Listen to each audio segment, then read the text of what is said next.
हाँ आप बताओ बेटा, क्या ऑडियो वीडियो क्लियर है? स्टार्ट करें?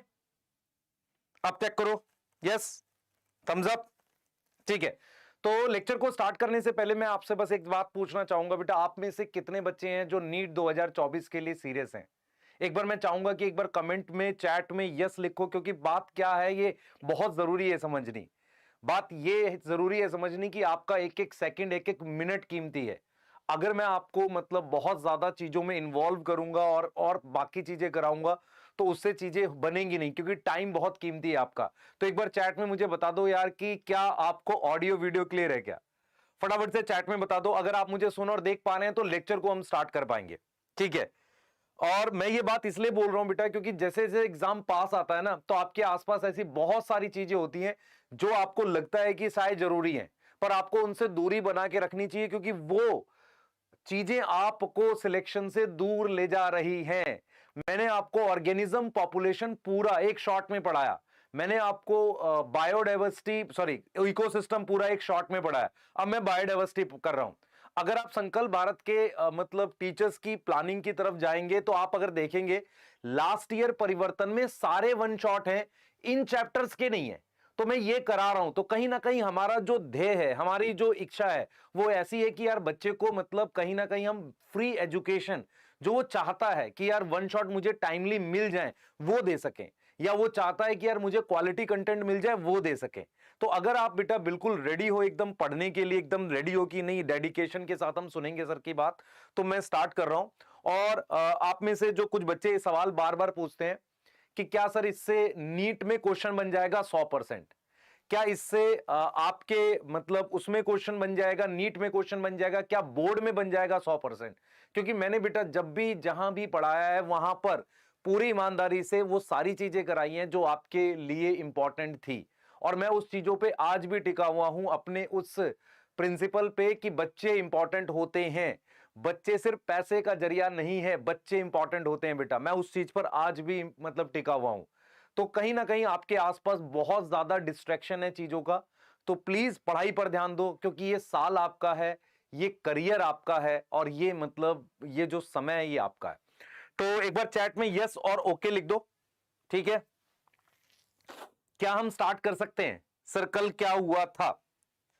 बेटा कल हल्का सा मतलब गले में दर्द था, तो इस वजह से मैंने नहीं लिया, क्योंकि मुझे वन शॉट में ही कराना था। सर कितना टाइम लग जाएगा? लगभग इसमें बेटा मैं फोन रख दे रहा हूं, लगभग इसमें टाइम जो लग जाएगा 1.5 घंटे के आसपास मैं कराऊंगा, और मैं पूरा चैप्टर आपको करा दूंगा। आपने क्या करना है, चैप्टर कंप्लीट करने के बाद मेरे कहने से एनसीईआरटी रीड कर लेनी है। ठीक है, क्लियर है? और हम थोड़ा सा फास्ट रहेंगे, फास्ट इन द सेंस आपको समझ आएगा सारा। ट्राई करना, लिख पाओ तो ठीक है, नहीं तो पीडीएफ से लिख लेना। ठीक है, स्टार्ट कर रहे हैं? करें स्टार्ट? ठीक है, चलिए स्टार्ट कर लेते हैं। तो सबसे पहले बेटा ये चैप्टर जो है इसके कौन कौन से टॉपिक्स हैं जिन पे हम लोग डिस्कशन करेंगे, तो टॉपिक्स में लिख देता हूं यहां पर। हम लोग बायोडाइवर्सिटी और कंजर्वेशन दो पार्ट में इस चैप्टर को पढ़ेंगे। टॉपिक छोड़ते हैं, डायरेक्ट पढ़ाते हैं। अब बायोडाइवर्सिटी का मतलब क्या है, मैं आपको बायोडाइवर्सिटी के बारे में पढ़ाऊंगा। इस चैप्टर के साथ सबसे ज्यादा दिक्कत यह है कि बच्चों को पता नहीं होता कि कितना करना है इस चैप्टर को, मतलब कितने मतलब डाटा है, कौन सा करना है, कौन सा छोड़ना है। दूसरा क्या है, इस चैप्टर में लगता है बच्चों को सिर्फ रटने का है। तो यदि यार साइंस है तो रटने का थोड़ी होगा, साइंस रटने की चीज थोड़ी होती है बेटा, तो साइंस पढ़ने की चीज होती है। तो इस लेक्चर को ले लेते हैं, फटाफट से स्टार्ट करेंगे। सबसे पहले मैं स्टार्ट कर रहा हूं फर्स्ट पेज से। आपकी एनसीईआरटी क्या कहती है? आपकी एनसीईआरटी कहती है बेटा कि बायोडाइवर्सिटी क्या होता है उसको वो समझाने की कोशिश करती है। एनसीईआरटी कहती है आपसे कि यदि कोई एलियन, कोई एलियन का क्या मतलब है, यदि कोई कोई एलियन स्पेसशिप अर्थ पर आए, उसमें से एलियन निकले, तो वो अपने आसपास जो चीजें देखेंगे ना, अपने आसपास वो देखेंगे कि यार इतनी सारे प्लांट एनिमल हैं, तो उनको अजीब लगेगा। ऐसा एनसीईआरटी ने क्यों बोला है? क्या वो एलियन बुलाना चाहती है? नहीं। क्यों बोला भाई, बता चैट में, बता क्यों बोला है? वो एलियन नहीं बुलाना चाहती है, वो ये बता रही है कि अगर बाहर से कोई आएगा तो इतनी ज्यादा एनिमल प्लांट देखकर उसे मतलब क्या लगेगा कि अजीब लगेगा, क्योंकि इतने सारे प्रेजेंट हैं। तो हमें क्यों नहीं लगता? क्योंकि हम डेली देखते हैं। इसीलिए अगर मैं आपको कोई डाटा बताऊं कि अर्थ पर इतने हजार एंड्स हैं, इतनी 1000 बीटल्स हैं, बर्ड्स हैं 30,000, ऐसे करके बताऊं, तो आपको लगेगा हाँ यार ये तो बहुत ज्यादा नंबर है। तो कहीं ना कहीं स्टार्टिंग का जो पैराग्राफ है सिर्फ आपको यह बता रहा है कि अर्थ पर इतनी ज्यादा डाइवर्सिटी है जिसको देखकर नॉर्मल किसी भी पर्सन को क्या लगेगा, थोड़ा अजीब लगेगा। क्लियर है? तो हम यहां पर बिल्कुल लिख सकते हैं कि अगर यहां से कोई क्वेश्चन आएगा, नहीं, एनी एलियन, कोई एलियन अगर विजिट करेगा तो मतलब जो बायोडाइवर्सिटी है ना, ये काफी ज्यादा है, ये काफी ज्यादा है, मैं बोल रहा हूं। तो अब सबसे पहले अपने क्या पढ़ेंगे, सबसे पहले वो हम पढ़ेंगे बायो मतलब है diversity at all form of life. मतलब अगर आप जीवन के हर एस्पेक्ट में देखो, मतलब कहां पे प्लांट है, कहां पर एनिमल है, और प्लांट्स में भी कितने टाइप के प्लांट हैं, या आप किसी एरिया को देखते हो वहां माउंटेन है, रिवर्स है, वहां अलग तरह की लाइफ है। तो बायोडाइवर्सिटी का मतलब होता है बेटा diversity, diversity in all, diversity in all form of life. Life की हर फॉर्म में जो डाइवर्सिटी है उसको हम क्या बोलते हैं, बायोडाइवर्सिटी बोलते हैं। क्योंकि यहां पे दो शब्द है, डाइवर्सिटी का मतलब बहुत अलग अलग तरह का, बायो मतलब लाइफ, लाइफ तो लाइफ में अलग अलग तरह की जो चीजें मिलती हैं उसे हम क्या बोलते हैं, बायोडाइवर्सिटी बोलते हैं। सर ये थोड़ा सा कनेक्ट नहीं हुआ, बस इतना ध्यान रख, जब हम अपने आसपास एनिमल्स देखते हैं तो बहुत सारे टाइप के एनिमल्स हैं, बहुत सारे टाइप के हैबिटाट हैं। तो मैं अगर तेरे को यहां पर एक क्वेश्चन दे दूं कि बायोडाइवर्सिटी का क्या मतलब है, बायोडाइवर्सिटी का क्या मतलब है, मींस अगर ये क्वेश्चन दे दूं, चैट में आंसर चाहिए, डिफरेंट टाइप के एनिमल, क्या डिफरेंट टाइप के एनिमल बायोडाइवर्सिटी है? यस सर है। बी, डिफरेंट टाइप के प्लांट, अलग अलग टाइप के जो प्लांट है क्या वो बायोडाइवर्सिटी है? हां सर है। मैं डिफरेंट हैबिटाट लिख दूं, अब हैबिटाट में तो एबायोटिक फैक्टर भी होता है, तो डिफरेंट हैबिटाट लिख दूं और यहां लिख दूं ऑल, तो मुझे बताओ क्या आएगा आंसर, बताओ। तो बायोडाइवर्सिटी का क्या मतलब होता है, आप देख सकते हो, बायोडाइवर्सिटी का मतलब है different different form of life में जो डाइवर्सिटी प्रेजेंट है उसको हमने क्या बोल दिया बेटा, बायोडाइवर्सिटी बोल दिया। क्या बोल दिया उसको अपने ने, बायोडाइवर्सिटी बोल दिया। पहला पेज क्लियर है, साइंटिस्ट का नाम देखो, क्वेश्चन सिर्फ क्या आएगा, term biodiversity was coined bye geneticist, ecologist, socio biologist, और एक दो और वर्ड यूज करेगा, तो आप क्या लिखोगे, सोशियो बायोलॉजिस्ट। पहला पेज क्लियर है, इसके बाहर कुछ नहीं जाएगा। आगे आ जाओ, आगे आओ। आपकी एनसीईआरटी ने ये सारी बात एलियन वाली बात कर दी है, मैं मार्क कर देता हूं। अगर कोई एलियन आएगा और इतने सारे टाइप की चीजें देखेगा तो उसे अजीब लगेगा, डिस्टेंट गैलेक्सी से आएगा। अब अगले पेज जो है वो ये है, हम ये कहते हैं बेटा बायोडाइवर्सिटी क्या होती है, किसने दी, एडवर्ड विल्सन ने, और वो टर्म क्या है, वो सोशियो बायोलॉजिस्ट है। कोई डाउट इसमें? ठीक है। अब हम क्या करेंगे बेटा, हम देखेंगे कि यार बायोडाइवर्सिटी की हमने बात तो कर ली, हमने कहा यार प्लांट है, एनिमल है, बहुत सारी चीजें हैं। हम ये देखना चाह रहे हैं, हम ये समझना चाह रहे हैं कि यार अलग अलग लेवल्स क्या हो सकता है। जैसे अगर मैं आपको रियल में बताऊं, हमारी बॉडी में डाइवर्सिटी है, हां तेरी बॉडी में अलग अलग टाइप के सेल्स हैं, क्या उन सेल्स में सारे मॉलिक्यूल्स एक जैसे? नहीं।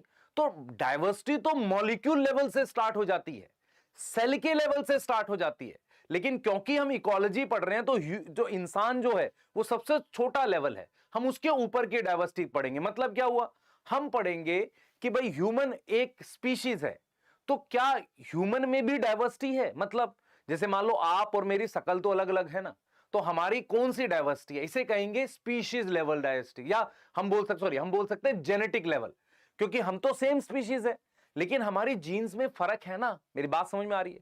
तो कहीं ना कहीं अब हम टॉपिक जो पढ़ने वाले हैं, हम पढ़ने वाले हैं लेवल्स ऑफ डाइवर्सिटी।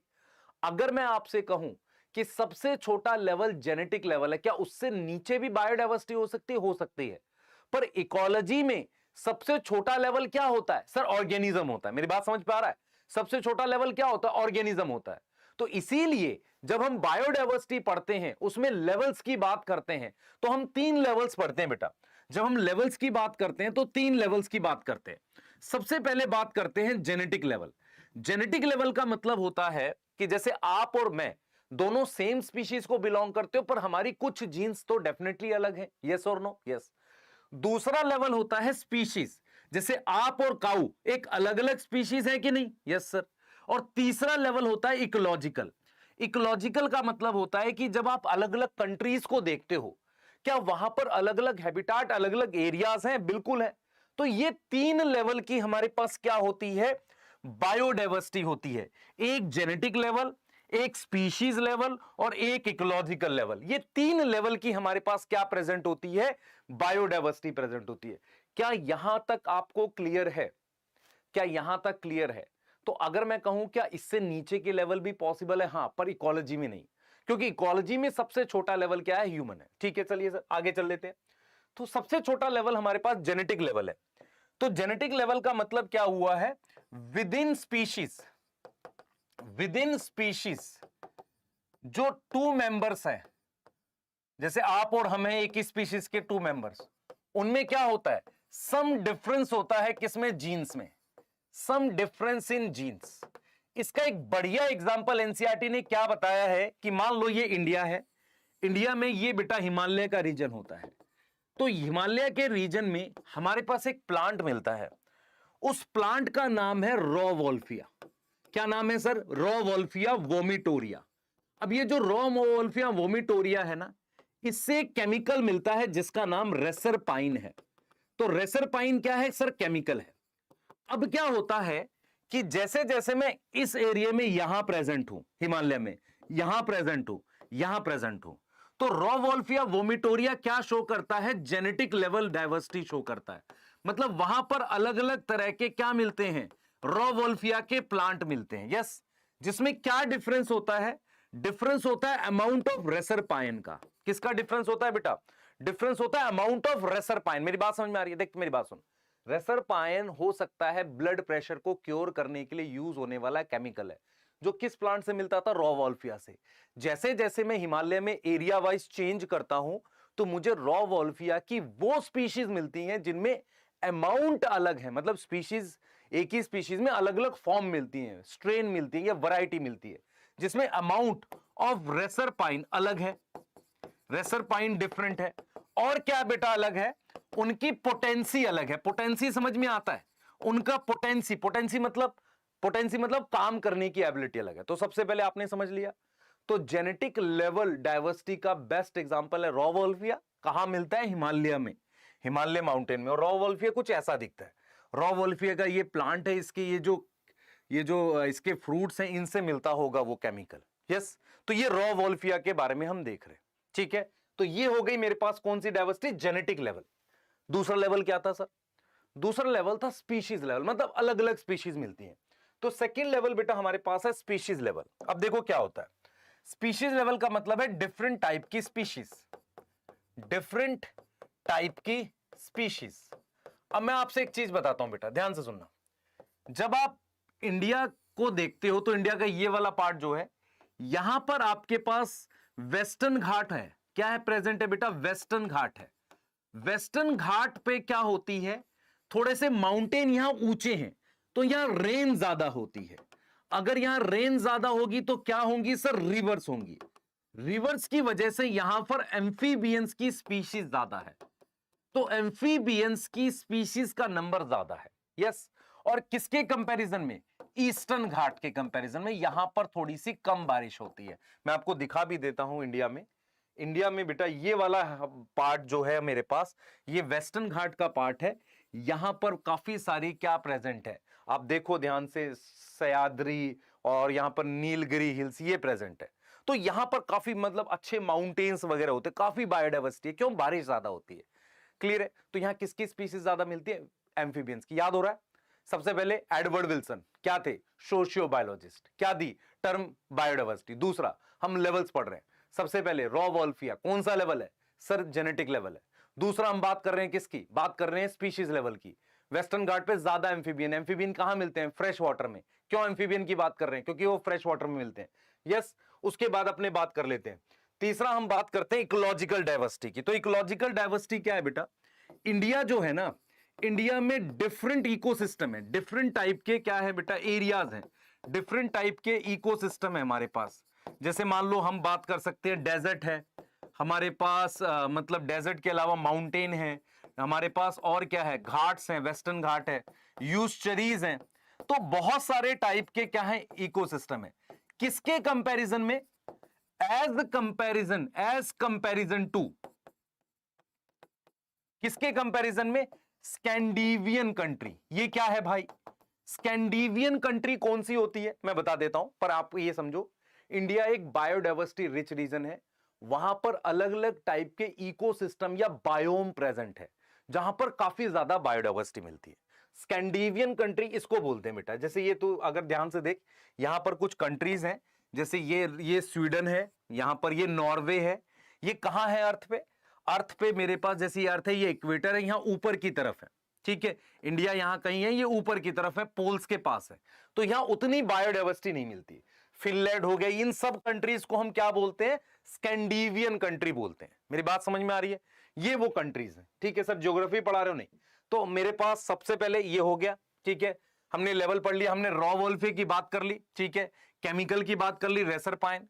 उसके अलावा राइस की स्ट्रेन होती है और मैंगो की वैरायटीज होती है, ठीक है। फिर हमने एम्फीबियंस की बात कर ली वेस्टर्न घाट पे। फिर हमने क्या बात कर ली? इकोसिस्टम लेवल पर ज्यादा डाइवर्सिटी है इंडिया में, कोरल रीफ है, मैनग्रोव्स हैं, यस। किसकी कंपैरिजन में? Scandinavian country. कौन सी? नॉर्वे। क्लियर है? नॉर्वे, फिनलैंड, ये वो कंट्रीज हैं जो पोल्स के थोड़ा पास हैं। पोल जो है नॉर्थ पोल के पास है, थोड़ा, बहुत ज्यादा नहीं, इसलिए वहां कम बायोडाइवर्सिटी। यहां तक कोई डाउट है? चैट में बताओ, यहां तक कोई डाउट है? अब अगला टॉपिक क्या है भाई? सर हमने सबसे पहले बायोडाइवर्सिटी की परिभाषा पढ़ी, दूसरा हमने ये पढ़ लिया कि बायोडाइवर्सिटी जो होती है हमारे पास, उसमें बेसिकली हमने बायोडाइवर्सिटी की डेफिनेशन पढ़ ली। अब हम क्या पढ़ रहे हैं वो सुन ध्यान से बेटा। अब हम क्या पढ़ रहे हैं? अब हम बायोडाइवर्सिटी की डेफिनेशन पढ़ने के बाद हम ये पढ़ रहे हैं कि कितनी बायोडाइवर्सिटी प्रेजेंट है। मान लो मैं आपसे कहूं, ध्यान सुनो, मैं आपसे कहूं कितनी बायोडाइवर्सिटी प्रेजेंट है, तो मैं किस लेवल की बात कर रहा हूं? मान लो ये क्वेश्चन अगर आपको आ जाए, कितनी बायोडाइवर्सिटी प्रेजेंट है, चैट पे बताओ। क्या मैं जेनेटिक लेवल की बात कर रहा हूं, क्या मैं स्पीशीज लेवल की बात कर रहा हूं, या मैं इकोसिस्टम लेवल की बात कर रहा हूं, या इकोलॉजिकल बायोडाइवर्सिटी की? चैट में बताओ जल्दी से, जल्दी बताओ भाई, जल्दी बताओ, जल्दी जल्दी फास्ट। मैं किसकी बात कर रहा हूं? मैं किसकी बात कर रहा हूं? जल्दी बताओ बेटा, मैं किसकी बात कर रहा हूं? जल्दी बताओ।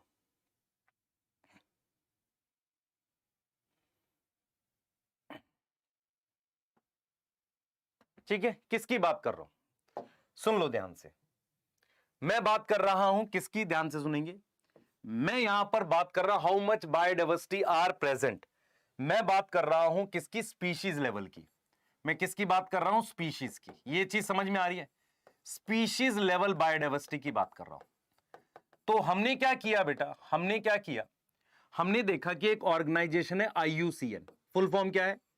International union for conservation of nature, ठीक है, यस, या नेचुरल रिसोर्सेज एनवायरनमेंट, ऐसे IUCN है, international union for conservation of nature. ये क्या करती है? ये नंबर मतलब बताती है कि हमने इतनी स्पीशीज है। तो इसने क्या किया था बेटा? IUCN ने बताया है लगभग 1.5 मिलियन से अबव, इससे ज्यादा हमारे पास क्या प्रेजेंट है? बायोडाइवर्सिटी है। इससे ज्यादा हमारे पास लगभग आपके लिविंग वर्ल्ड में लिखा है 1.7 से 1.8 मिलियन, इतनी हमारे पास बायोडाइवर्सिटी प्रेजेंट है। मेरी बात समझ में आ रही है? लेकिन ये प्रेजेंट का मतलब क्या है? ये प्रेजेंट नहीं लिखा बेटा, ये डिस्कवर्ड है। ये वो है जो हम डिस्कवर्ड कर चुके हैं। तो बहुत सारी स्पीशीज ऐसी हैं जो अनडिस्कवर्ड है, मैनी स्पीशीज हैं जो अभी क्या है बेटा? अनडिस्कवर्ड है। कितनी है? ये बहुत सारी अभी। तो क्या हुआ? अलग अलग साइंटिस्ट ने प्रिडिक्ट करने की कोशिश करी। टॉपिक को पहले पूरा समझो। देखो, टॉपिक ये कह रहा है कि कितनी बायोडाइवर्सिटी है, तो सबसे पहले आपको ये समझना है हम किस लेवल की बात कर रहे हैं। सर हम स्पीशीज लेवल की बात कर रहे हैं। तो हमने एक ऑर्गेनाइजेशन है IUCN, वो बताती है कितनी स्पीशीज हैं। तो उन्होंने बताया कि लगभग 1.5 मिलियन स्पीशीज हैं, जिसमें से 1.5 से ज्यादा, तो 1.7 1.8 कहां लिखी है? NCERT में, लिविंग वर्ल्ड में। अब पॉइंट ये है कि कितनी अनडिस्कवर्ड है कैसे पता करें? क्या तरीका है? तो उसका ये तरीका है कि देखो, उसका ये तरीका है कि जब आप अर्थ की बात करते हो तो अर्थ में ये जो इक्वेटर है, ये ध्यान दे बेटा, ये इक्वेटर है। तो इक्वेटर के आसपास के एरिया को कहते हैं tropical area. Now this is tropical area, और ये वाला एरिया कहलाता है टेम्परेट एरिया। तो यहां पर हमने कुछ पॉइंट सोचे। पहला पॉइंट ये सोचा कि इक्वेटर पर ज्यादा स्पीशीज होती है as compare to temperate area. ये चीज समझ में आ रही है? ट्रॉपिकल एरिया में ज्यादा स्पीशीज होती है as compare to temperate area. मेरी बात क्लियर है? बताओ जल्दी से बेटा, जल्दी बता दो, जल्दी से, जल्दी बताओ। ये क्लियर है? जल्दी बताओ बेटा, जल्दी बताओ। ठीक है, तो हमने ये सोचा कि किस पे ज्यादा स्पीशीज है, इक्वेटर पे ज्यादा है टेम्परेट के कंपैरिजन में। इस बात में कोई डाउट है क्या? इस बात में कोई डाउट है? नहीं सर, डाउट नहीं है इस बात में। दूसरा सुन ध्यान से। दूसरा हमने देखा कि मान लो मैं कहता हूं कि एम्फीबियन, वो मुझे लगभग बहुत सारे पता है, पर इंसेक्ट एक ऐसा टैक्सोनॉमिक ग्रुप है जो अभी काफी ज्यादा अनडिस्कवर्ड है। तो मैंने क्या किया बेटा, मैंने क्या किया, प्रिडिक्ट करना स्टार्ट किया। टू प्रिडिक्ट, हमें प्रिडिक्ट ही करना पड़ेगा, predict total number of species. अगर टोटल नंबर ऑफ स्पीशीज मुझे प्रिडिक्ट करनी है तो कुछ हमारे पास क्या है, कुछ ऑब्जर्वेशन है। पहली ऑब्जर्वेशन ये है कि मेरे पास ट्रॉपिकल में ज्यादा स्पीशीज है। ट्रॉपिकल स्पीशीज क्या है, ज्यादा है देन टेम्परेट। टेम्परेट के कंपैरिजन में ट्रॉपिकल में ज्यादा स्पीशीज है। और जो इंसेक्ट है ना मेरे पास, इंसेक्ट में बहुत सारी अनडिस्कवर्ड है। इंसेक्ट में बहुत सारी क्या है बेटा, अनडिस्कवर्ड है। क्या इतनी बात में कोई डाउट है तुझे? मतलब इंसेक्ट बहुत सारे अनडिस्कवर्ड हैं, ट्रॉपिकल में ज्यादा स्पीशीज हैं। ये सब लगाकर बहुत सारे साइंटिस्ट ने कुछ रैंडम प्रेडिक्शन किए। मतलब मैनी साइंटिस्ट ने काफी ज्यादा रैंडम प्रेडिक्शन किए। मैनी साइंटिस्ट, एनसीईआरटी कहती है बहुत ज्यादा साइंटिस्ट थे जिन्होंने कुछ रैंडम प्रेडिक्शन किए। अब ये रैंडम प्रेडिक्शन में उन्होंने बोल दिया कि यार देखो लगभग 20 से 50 मिलियन हो सकती हैं स्पीशीज। लेकिन नियर करेक्ट प्रेडिक्शन दिया था रॉबर्ट मे ने।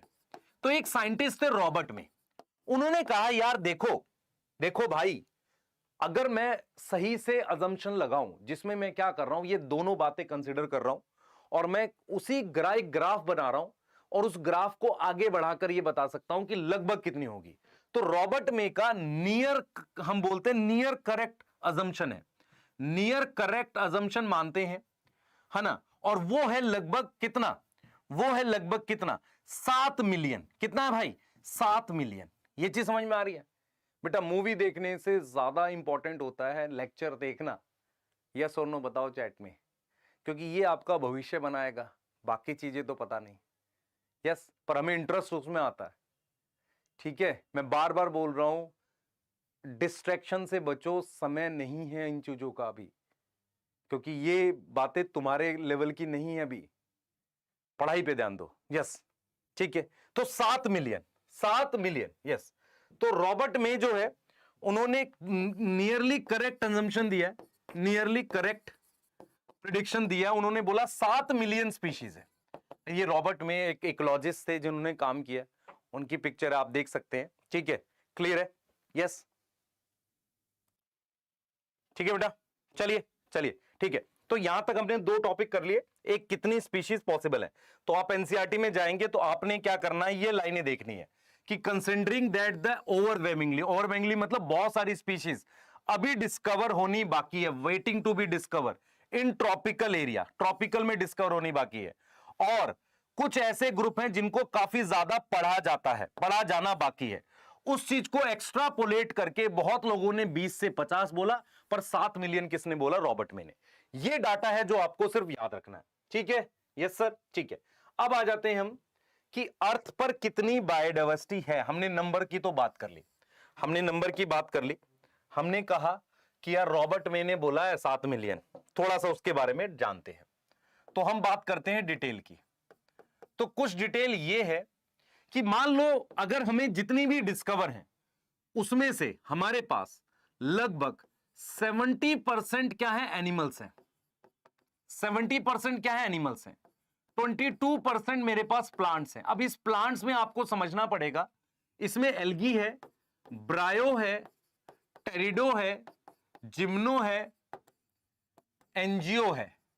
लेकिन एनसीईआरटी ने बहुत चालाकी से फंजाई भी इसी में लिख दिया है। आप चेक करोगे तो आपको मिल जाएगा। तो ये गलती होने का एक पॉइंट ये था। ठीक है सर। और 8% अदर है। अब ये 8% अदर्स में क्या आ सकते हैं, प्रोटिस्टा वगैरह आ सकते हैं। यस, प्रोटिस्टा वगैरह आ सकते हैं। ठीक है, ये डाटा है हमारे पास जो एनसीईआरटी कहती है। उसके बाद कहती है out of every 10 animal 7 insect है। तो सबसे ज्यादा क्या है बेटा, 7 इंसेक्ट है। यस, और एक बहुत इंपॉर्टेंट बात कहती है कि प्रोकैरियोट्स मतलब बैक्टीरिया, प्रोकैरियोट्स को नहीं इंक्लूड किया है, not included in this data. इस डाटा में प्रोकैरियोट्स को इंक्लूड नहीं किया। एनसीईआरटी बोलती है यार प्रोकैरियोट को नहीं लिया हमने। अब उसका एक रीजन बताती है एनसीईआरटी। एनसीईआरटी कहती है कि अगर हम देखें करंट टैक्सोनॉमिक मेथड, मतलब जो तरीके हैं क्लासिफिकेशन के बैक्टीरिया को, वो सही नहीं है। और बहुत सारे ऐसे बैक्टीरिया जिन्हें कल्चर नहीं किया जाता। अब कई बार दिमाग में आता है यार कल्चर करने से क्या हो गया, कल्चर क्या होता है, कलेक्ट करना। तो जब बहुत सारे बैक्टीरिया को अपने कलेक्ट नहीं कर सकते, ला नहीं सकते साथ में, तो बहुत सारे ऐसे बैक्टीरिया हैं जिनको आप कल्चर नहीं कर सकते। तो मैनी सच बैक्टीरिया, ठीक है, जिसको which can not be culture, जिसको हम नहीं कर सकते, क्या कल्चर नहीं कर सकते। बहुत से ऐसे बैक्टीरिया हैं जिनको हम कल्चर नहीं कर सकते। तो प्रोकैरियोट्स जो है बेटा, प्रोकैरियोट्स को नहीं इंक्लूड किया है इस डाटा में। बहुत सारे ऐसे बैक्टीरिया हैं जिनको हम कल्चर नहीं कर सकते। एक रीजन तो ये हो गया। दूसरा हो गया कि करंट मेथड ठीक नहीं है। Current taxonomic method is not correct, method is not appropriate. Correct बोलना ठीक नहीं है, एप्रोप्रिएट नहीं है। और एक रीजन और है बेटा, मेरी बात सुन, ये दो बैक्टीरिया हैं तेरे पास, इन दोनों बैक्टीरिया में सिर्फ एक केमिकल का फर्क है। इसका मतलब इन दोनों में बायोकेमिकल डाइवर्सिटी है। अगर इतनी छोटी सी बात को लेके स्पीशीज बनाऊंगा ना, तो बैक्टीरिया की ही लाखों में चली जाएगी। तो इसका मतलब यह है कि अगर मैं मॉलिक्यूलर और केमिकल डाइवर्सिटी को लूं, मॉलिक्यूलर और केमिकल डाइवर्सिटी को लूं, तो क्या होगा, उसको अगर मैं लूं, उसको इंक्लूड करूं, तो क्या होगा, biodiversity can run into millions. वो किस में चली जाएगी, मिलियंस में चली जाएगी। ये चीज क्लियर है कि नहीं, बताओ, ये चीज क्लियर है कि नहीं। तो बायोडाइवर्सिटी हमारे पास किस में जा सकती है, मिलियंस में जा सकती है। तो यहां तक आपको समझ में आ रहा है, यहां तक समझ में आ रहा है, जल्दी बताओ, यहां तक क्लियर है। तो हमने यहां पर बात कर ली है बेटा, हमने यहां पर बात कर ली है ये वाली ये बातें कर ली। अब आ जाओ अगली, नेक्स्ट हमें क्या करना है बेटा, देख ध्यान से सुन। ये पाई चार्ट दे रखे हैं, इन पाई चार्ट से तू क्या समझ रहा है, देख। सबसे पहला पाई चार्ट दे रखा है इनवर्टिब्रेट्स का, दिख रहा है तुझे। मुझे एक चीज बता, इनवर्टिब्रेट्स में सबसे बड़ी फाइलम कौन सी है, सब चैट में बताना भाई। इनवर्टिब्रेट्स में सबसे बड़ी फाइलम कौन सी है, चैट में बता। देख अभी हमने कहा कितनी बायोडाइवर्सिटी, तो हमने कैसे बताया, 70% एनिमल्स है, मतलब एनिमल ज्यादा होते हैं। 22% प्लांट है और 8% अदर है। पर उन प्लांट्स में फंजाई दे रखा है, ठीक है। हर 10 में से 7 इंसेक्ट हैं। प्रोकैरियोट्स को इंक्लूड नहीं किया गया है, क्योंकि अगर करेंगे तो बायोडाइवर्सिटी मिलियंस में चली जाएगी, क्योंकि मेरे पास करंट सही मेथड नहीं है इंक्लूड करने के लिए। अब यह पूछा जा रहा है इनवर्टिब्रेट्स में सबसे बड़ी फाइलम, तो हमने कहा आर्थ्रोपोडा। आर्थ्रोपोडा में सबसे बड़ा ग्रुप इंसेक्टा। ये चीज समझ में आ रही है। तो इनवर्टिब्रेट्स में सबसे ज्यादा इंसेक्ट दे रखे हैं एनसीईआरटी ने। इंसेक्ट के बाद सेकंड लार्जेस्ट फाइलम आ गई मोलस्का, फिर आ गई क्रस्टेशिया। अब आपको पता होना चाहिए क्रस्टेशियन, ये और ये मिलकर, आप अगर ध्यान से देखोगे ना, ये और ये मिलकर आर्थ्रोपोडा है, यस। और अगर मैं आगे चला जाऊं तो फिर मेरे पास क्या आएंगे, अदर एनिमल्स आ जाएंगे। तो ये पहले वाले पाई चार्ट का है बेटा, पहला वाला पाई चार्ट, ये डायरेक्ट क्वेश्चन पूछेगा इस पर। अब वर्टिब्रेट्स में बात कर लेते हैं। अब यहां से आपको यह चीज समझ में आ रही है कि वर्टिब्रेट में फिश सबसे ज्यादा है, फिर मेरे पास एम्फीबियंस हैं, सॉरी, फिर मेरे पास रेप्टाइल्स और बर्ड्स हैं, रेप्टाइल्स और बर्ड्स हैं, फिर मेरे पास एम्फीबियंस और मैमल्स हैं। मैं कुछ क्वेश्चन पूछूंगा आपसे इससे रिलेट करके। सर क्या क्वेश्चन है बताओ। क्वेश्चन ये है कि यार फिश सबसे ज्यादा क्यों, क्योंकि पानी बहुत ज्यादा है, अर्थ पर 70% पानी है, तो इसलिए फिश ज्यादा है। दूसरा, एम्फीबियंस कम क्यों है, एम्फीबियंस कम इसलिए क्योंकि फ्रेश वाटर के सोर्स बहुत कम है। क्योंकि आप अपनी एनिमल किंगडम जाके पढ़ो, एम्फीबियंस सिर्फ फ्रेश वाटर में मिलते हैं, तो फ्रेश वाटर के सोर्स बहुत कम है। और मैमल्स कम क्यों है, क्योंकि मैमल्स का साइज बड़ा होता है, बड़े साइज के जीव का जिंदा रहना मुश्किल होता है और उतनी ज्यादा डाइवर्सिटी नहीं बनती उसकी, तो मैमल्स कम है, ठीक है। अब आ जाते हैं प्लांट्स में। अब आप देख पा रहे हो प्लांट्स में फंजाई बहुत बड़ा नंबर लिखा हुआ है, पर याद रखना एंजियोस्पर्म ज्यादा होते हैं। किससे, फंजाई से। अब ये 2 किंगडम के अकॉर्डिंग तो भाई ठीक है, प्लांटे में लिख दिया। फिर मेरे पास एल्गी आ गई, फिर मेरे पास मॉस आ गए, मॉस ब्रायोफाइट में गए, फर्न आ गए, और सबसे कम मेरे को लाइकन लिखा है। अगर आप ध्यान से देखो इसमें जिम्नोस्पर्म मेंशन नहीं है, तो जिम्नोस्पर्म तो सबसे कम होता है, लीस्ट होता है, सबसे कम जिम्नोस्पर्म होता है। तो क्या क्या क्वेश्चन बन सकता है। पहला क्वेश्चन, इनवर्टिब्रेट्स में सबसे ज्यादा कौन है, सर इंसेक्ट है, ठीक है।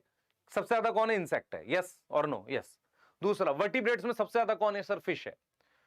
एम्फीबियंस क्यों कम है? क्योंकि वो फ्रेश वाटर में होते हैं, प्लांट्स में आ जाते हैं। एंजियोस्पर्म, फंजाई, एल्गी है, ये सारा है। जिम्नोस्पर्म सबसे कम होते हैं।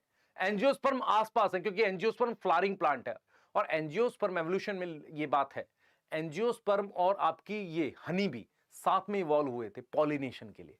क्लियर है? तो करंट एज मैमल्स की है और एंजियोस्पर्म की है। यस यस यस, क्लियर है? आ जाओ, आगे चलेंगे, आगे चलेंगे बेटा, और हम बात करेंगे बायोडाइवर्सिटी इन इंडिया की।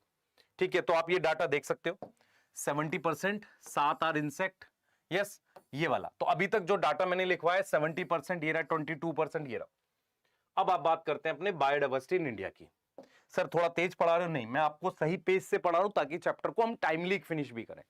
बहुत बड़ा चैप्टर नहीं है, कॉन्सेप्ट है सिर्फ, जो ध्यान से। Edward Wilson, sociobiologist. Levels of biodiversity, rauvolfia. और क्या था? एम्फीबियंस, वेस्टर्न घाट में ज्यादा। और क्या था? स्कैंडिनेवियन कंट्री से इंडिया की बायोडाइवर्सिटी ज्यादा है। यस, उसके बाद रॉबर्ट में कितना बोला उसने? जल्दी बता। रॉबर्ट में ने कितना बोला? सर 7 मिलियन है, वो नंबर बताया। यस, उसके बाद हमने 70% एनिमल्स, 22% प्लांट। फिर हमने बाई चार्ट पढ़ ली, बस इतना ही तो पढ़ा है। यस, प्रोकैरियोट्स को नहीं लेते, उसका रीजन बताया। अब आ जाओ इंडिया। इंडिया बेटा 2.4% एरिया है टोटल लैंड एरिया का। टोटल लैंड एरिया का इंडिया का कितना है? 2.4% एरिया है। पर इंडिया की बायोडाइवर्सिटी 8.1% बायोडाइवर्सिटी है। और इंडिया किस में आती है बेटा? इंडिया आती है 12 मेगा बायोडाइवर्सिटी कंट्री में। मतलब अगर आपसे पूछा जाए कि इंडिया का क्या नंबर है, 12 के अंदर है, मतलब काफी ज्यादा बायोडाइवर्सिटी है। यस, दूसरा हम ये बोलेंगे बेटा, लगभग 45,000 टाइप के प्लांट्स हैं हमारे पास जो डिस्कवर है, और 1 लाख के आसपास एनिमल्स। इतना हमारे पास ऑलरेडी डिस्कवर्ड है, ऑलरेडी डिस्कवर्ड है। अगर मैं रॉबर्ट मे के अकॉर्डिंग मानूं, रॉबर्ट मे की बात मानूं, तो रॉबर्ट मे ने क्या बोला था बताओ? रॉबर्ट मे ने बोला था 7 मिलियन टोटल है, और उसमें से 1.5 की अबव डिस्कवर्ड है। तो ये जो है ये लगभग 22% है। मेरी बात सुन ध्यान से। रॉबर्ट मे ने बोला था 7 मिलियन टोटल है, उसमें से कितनी डिस्कवर्ड है? सर 1.5 अबव डिस्कवर्ड है। तो टोटल कितनी है? टोटल कितनी है बता जल्दी से चैट में। टोटल एनसीईआरटी कह रही है लगभग ये 22% है जो डिस्कवर्ड है। तो अगर मैं कहूं आपसे कि यार ये जो है ये 22% है इंडिया में जो डिस्कवर्ड है, तो अभी कितने और डिस्कवर्ड होने बाकी हैं? तो लगभग 1 लाख के आसपास अभी प्लांट और 3 लाख के आसपास एनिमल, इतने अभी डिस्कवर्ड होने बाकी हैं इंडिया में। इतने अभी क्या है? Need to be discovered, need to be discovered. एक दुख की बात यह है, जो एनसीईआरटी लिखती है, अपनी एनसीईआरटी खुली है तो पढ़ लो उसे, मतलब इतने अभी डिस्कवर होने बाकी हैं। इतने डिस्कवर हैं क्योंकि एनसीईआरटी के अकॉर्डिंग 7 मिलियन क्या है नंबर टोटल है, उसमें से कितने डिस्कवर थे? 1, जो कि लगभग 22% है। अब एनसीईआरटी ये कहती है जितने रिसोर्सेज और मैन पावर इंडिया में है या किसी भी कंट्री में है, बायोडाइवर्सिटी को डिस्कवर करने के लिए पॉसिबल ही नहीं है, डिस्कवर कर पाएंगे। बहुत लंबे समय तक मर जाएंगे उससे पहले प्लांट और एनिमल। मतलब वो जो नेचर की इन्वेंट्री है, मतलब जो नेचर है वो जल रहा है, वो मर रहा है, उससे पहले हम डिस्कवर नहीं कर सकते। तो बहुत सारी स्पीशीज तो पता ही नहीं लगेगा, मर जाएंगी। यस, ये सिचुएशन है बायोडाइवर्सिटी की इंडिया में। अब आगे जाते हैं, अगर आप देखो ये नंबर्स आपको मिल जाएंगे 45,000, ठीक है, 12 मेगा डाइवर्सिटी, 2.4 और 8.1, ये वो नंबर्स हैं जो आ सकते हैं। यस, क्लियर है? 22% वाली बात वो है जो डिस्कवर है। अगर ये सही माने तो 1 लाख और 3 लाख का नंबर जा सकता है। और जितने रिसोर्सेज हैं, होपलेस है सिचुएशन, लिखा हुआ होपलेस है। चले आगे, ठीक है, देख रहे हो कितना बढ़िया सीन है। चैट में बताओ, थक गए? चले आगे, जल्दी बताओ चैट में, चैट में बताओ भाई, चले आगे। यहां तक कोई डाउट है? यहां तक कोई डाउट है? जल्दी बता दो, यहां तक कोई डाउट है?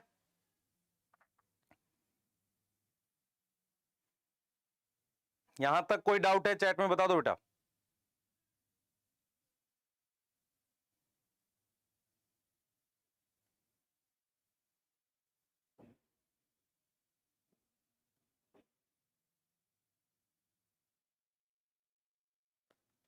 यहां तक कोई डाउट है? जल्दी बताओ, चले आगे।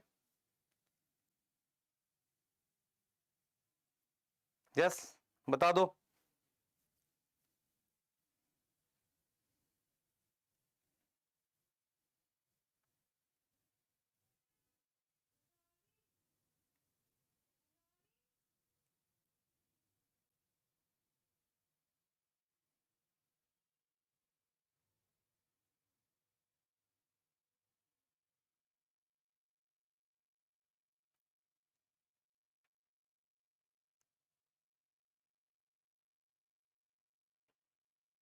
ठीक है, चलिए स्टार्ट करते हैं।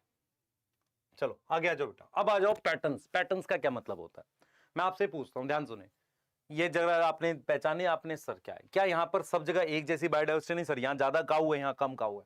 मेरा सवाल ये आपसे, क्या बायोडाइवर्सिटी को लेके कोई पैटर्न प्रेजेंट है? क्या बायोडाइवर्सिटी को लेके किसी भी प्रकार का कोई पैटर्न प्रेजेंट है? आपसे पूछना चाह रहा हूं, क्या कोई भी पैटर्न हमारे पास बायोडाइवर्सिटी को लेकर प्रेजेंट है? क्या हम कोई पैटर्न देखते हैं अर्थ पे? क्या हमें ऐसा लगता है कि कहीं पर ज्यादा है कहीं पर कम है? तो अपने दिमाग में कुछ बातें बिठाओ। सबसे पहले आपको यह पता होना चाहिए कि अर्थ पर यह जगह इक्वेटर है। इक्वेटर पता है, यहां सबसे ज्यादा लाइट पड़ती है। तो जब हम इक्वेटर से, ये इन्हें हम लैटिट्यूड भी कहते हैं, इन्हें हम क्या बोलते हैं, लैटिट्यूड। जब हम इक्वेटर से पोल की तरफ जाते हैं तो बायोडाइवर्सिटी घटती है, और सबसे ज्यादा बायोडाइवर्सिटी यहां है।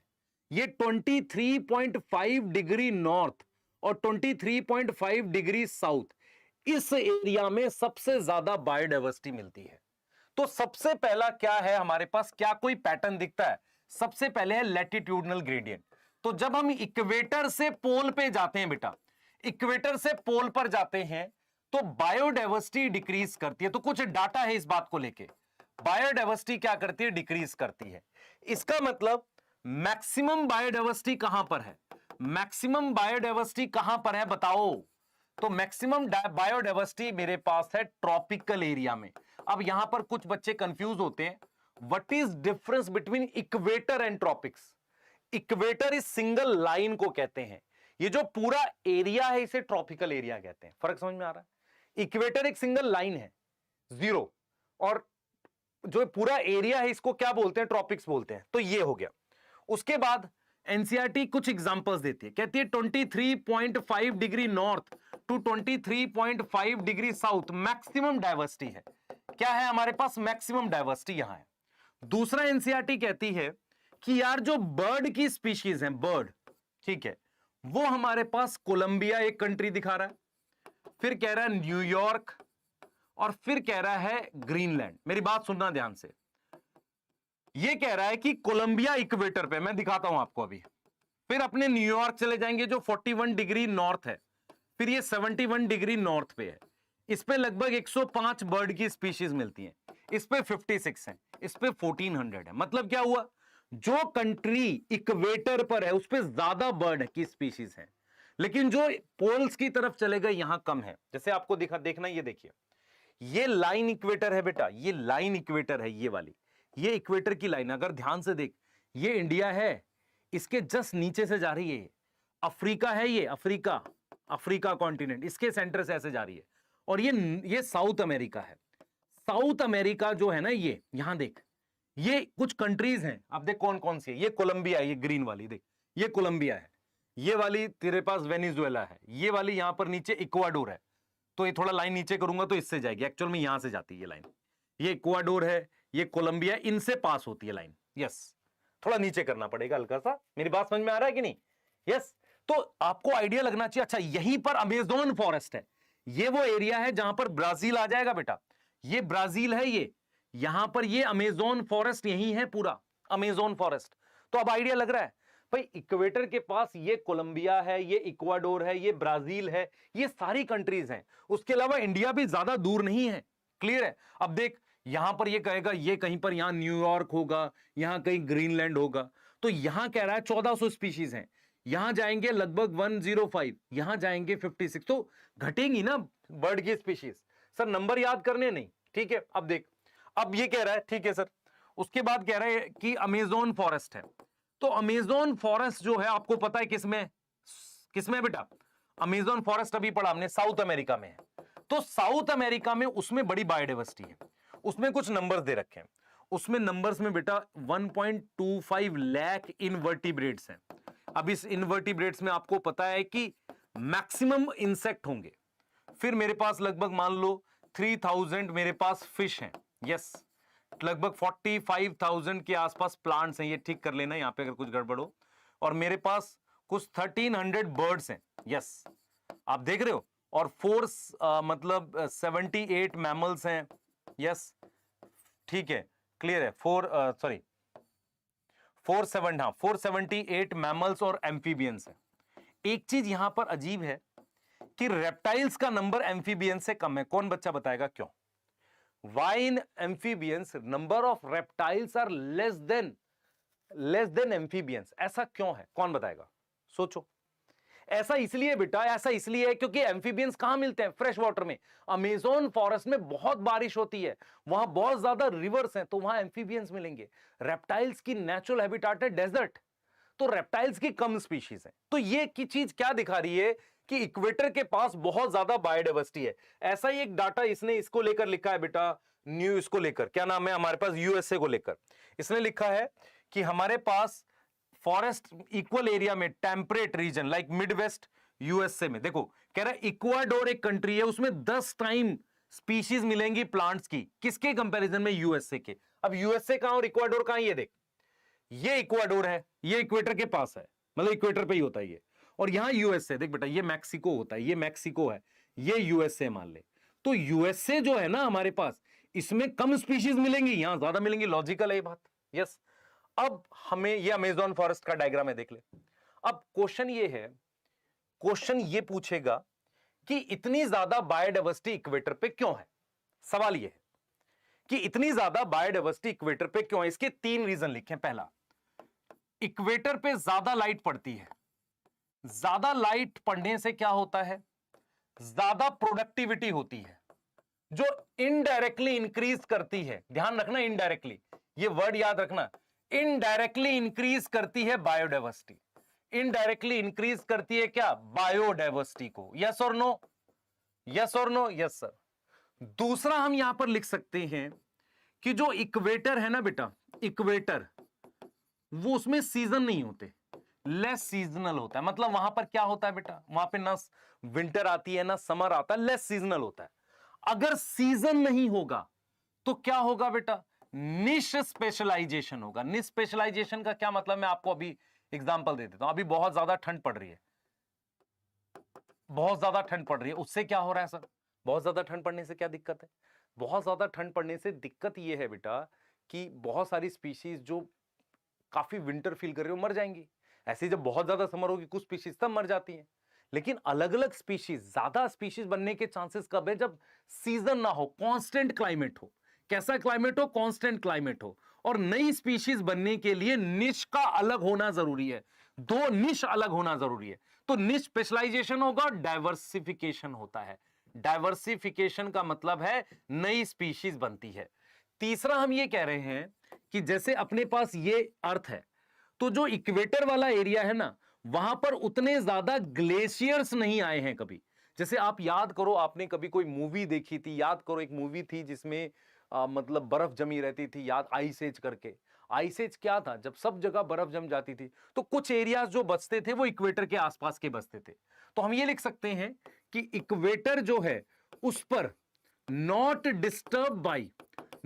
Disturbed by frequent glaciation. बेटा ये कॉन्सेप्ट याद करने पड़ेंगे तुम्हें, फ्रीक्वेंट ग्लेशिएशन लाइक पोल्स। तो इसीलिए डाइवर्सिटी बन पाई, लाइक पोल्स, इसीलिए सो डाइवर्सिटी क्या रही? बन पाई। डाइवर्सिटी क्या रही? सरवाइव करी और इवॉल्व करी, सरवाइव करी और इवॉल्व करी। तो 3 रीजन है, ज्यादा लाइट, ज्यादा खाना, इनडायरेक्टली इंक्रीज। मैं इनडायरेक्टली क्यों बोल रहा हूं बताता हूं। देख, अगर किसी तालाब में, तुझे पता है भी है इनडायरेक्टली मैं क्यों बोल रहा हूं, अगर किसी तालाब और पॉन्ड में बहुत ज्यादा खाना होता है, खाना मतलब बहुत ज्यादा नाइट्रोजन आ जाए, तो वहां पर एल्गी की ब्लूम हो जाती है पॉल्यूशन की वजह से। तो जब एल्गी की ज्यादा ग्रोथ होती है तो बायोडाइवर्सिटी घटनी चाहिए। पर यहां पर हम इसीलिए इनडायरेक्टली वर्ड लिख रहे हैं, डायरेक्टली नहीं लिख रहे, क्योंकि जब प्रोडक्टिविटी बढ़ती है जरूरी नहीं है बायोडाइवर्सिटी बढ़े, पर इनडायरेक्टली रिलेट कर रहे हैं। दूसरा हम ये कह रहे हैं इक्वेटर पर क्या है? लेस सीजनल है, निश नया बन जाएगा, और डाइवर्सिफिकेशन। तो 3 रीजन है, एक वहां पर ग्लेशिएशन नहीं हुई, दूसरा सीजन नहीं होते, तीसरा लाइट ज्यादा है। क्लियर है? अब आओ बेटा आगे चलेंगे और हम बात करेंगे स्पीशीज एरिया रिलेशनशिप पे। मतलब क्या हुआ? हमने बोला पैटर्न की बात की, हमने कहा कि जैसे जैसे हम इक्वेटर से पोल की तरफ जा रहे हैं, जैसे जैसे इक्वेटर से पोल की तरफ जा रहे हैं, स्पीशीज क्या कर रही है? बढ़ रही है, घट रही है? सर घट रही है। यस और नो? Yes sir. अब हम यहां पर क्या कह रहे हैं? हम यहां पर कह रहे हैं, ध्यान से सुनियो, हम यहां पर कह रहे हैं कि हमारे पास जैसे जैसे एरिया बढ़ रहा है, एरिया बढ़ रहा है, जैसे मान लो यहां छोटा एरिया लिया, अब मैंने बड़ा एरिया लिया, तो जैसे जैसे मैं एरिया इंक्रीज करूंगा ना, तो मेरे पास क्या होगा, बायोडाइवर्सिटी बढ़ेगी। तो हमारे पास एक साइंटिस्ट थे, उनका नाम था अलेक्जेंडर, ये पहले एनवायरमेंटल इशू में भी नाम लिखा था, अलेक्जेंडर वोन हम्बोल्ट। ये इनका जो एक्सपेरिमेंट है वो साउथ अमेरिकन फॉरेस्ट में है। साउथ अमेरिकन फॉरेस्ट, अब आप समझ सकते हो किसकी बात कर रहा है ये, south American forest. South American forest में क्या खास बात है सर, वहां वहां वो अमेजोन फॉरेस्ट है। तो साउथ अमेरिकन फॉरेस्ट में उनका काफी ज्यादा क्या है, काम था, एक्सपेरिमेंट था। तो उन्होंने बोला एज वी इंक्रीज एरिया, जैसे जैसे मैं एरिया बढ़ाऊंगा क्या होगा, स्पीशीज का नंबर बढ़ेगा। यहां पर स्पीशीज के नंबर को एक और शब्द से रिप्लेस कर रहे हैं, स्पीशीज रिचनेस। ये चीज समझ में आ रही है? तो स्पीशीज नंबर इंक्रीज हो जाएगा, स्पीशीज रिचनेस क्या हो जाएगी, इंक्रीज हो जाएगी, but up to a certain limit. ये बोला उन्होंने, up to a certain limit. मतलब उन्होंने बोला कि जैसे जैसे आप क्या करोगे, जैसे जैसे आप क्या करोगे, एरिया बढ़ाओगे, ध्यान से सुनो बेटा, जैसे जैसे आप क्या करोगे, एरिया बढ़ाओगे, वैसे वैसे क्या होगा आपका, ध्यान देंगे, जैसे जैसे आप क्या करोगे, एरिया बढ़ाओगे, वैसे वैसे आपका क्या होगा, स्पीशीज रिचनेस बढ़ेगा। क्लियर है यहां तक? तो उनका नाम क्या था सर, अलेक्जेंडर वोन हम्बोल्ट। कहां कहां काम किया उन्होंने, साउथ अमेरिकन फॉरेस्ट में, अमेजोन फॉरेस्ट के आसपास। जब मैं एरिया बढ़ाऊंगा स्पीशीज का नंबर बढ़ेगा। तो हम इसको एक ग्राफ से दिखा सकते हैं, इसको एक ग्राफ से दिखा सकते हैं, ठीक है। ग्राफ ये है, ग्राफ ये है, जहां पर हमने यहां पर हमने क्या लिखा है, ध्यान से सुनेंगे, यहां पर हमने लिखा है स्पीशीज रिचनेस, यस, और यहां मान लो मैंने एरिया लिख दिया। तो स्टार्टिंग में तो ग्राफ ऐसे जाएगा, पर ये इस तरीके से घूम जाता है, मतलब कांस्टेंट पे चला जाता है।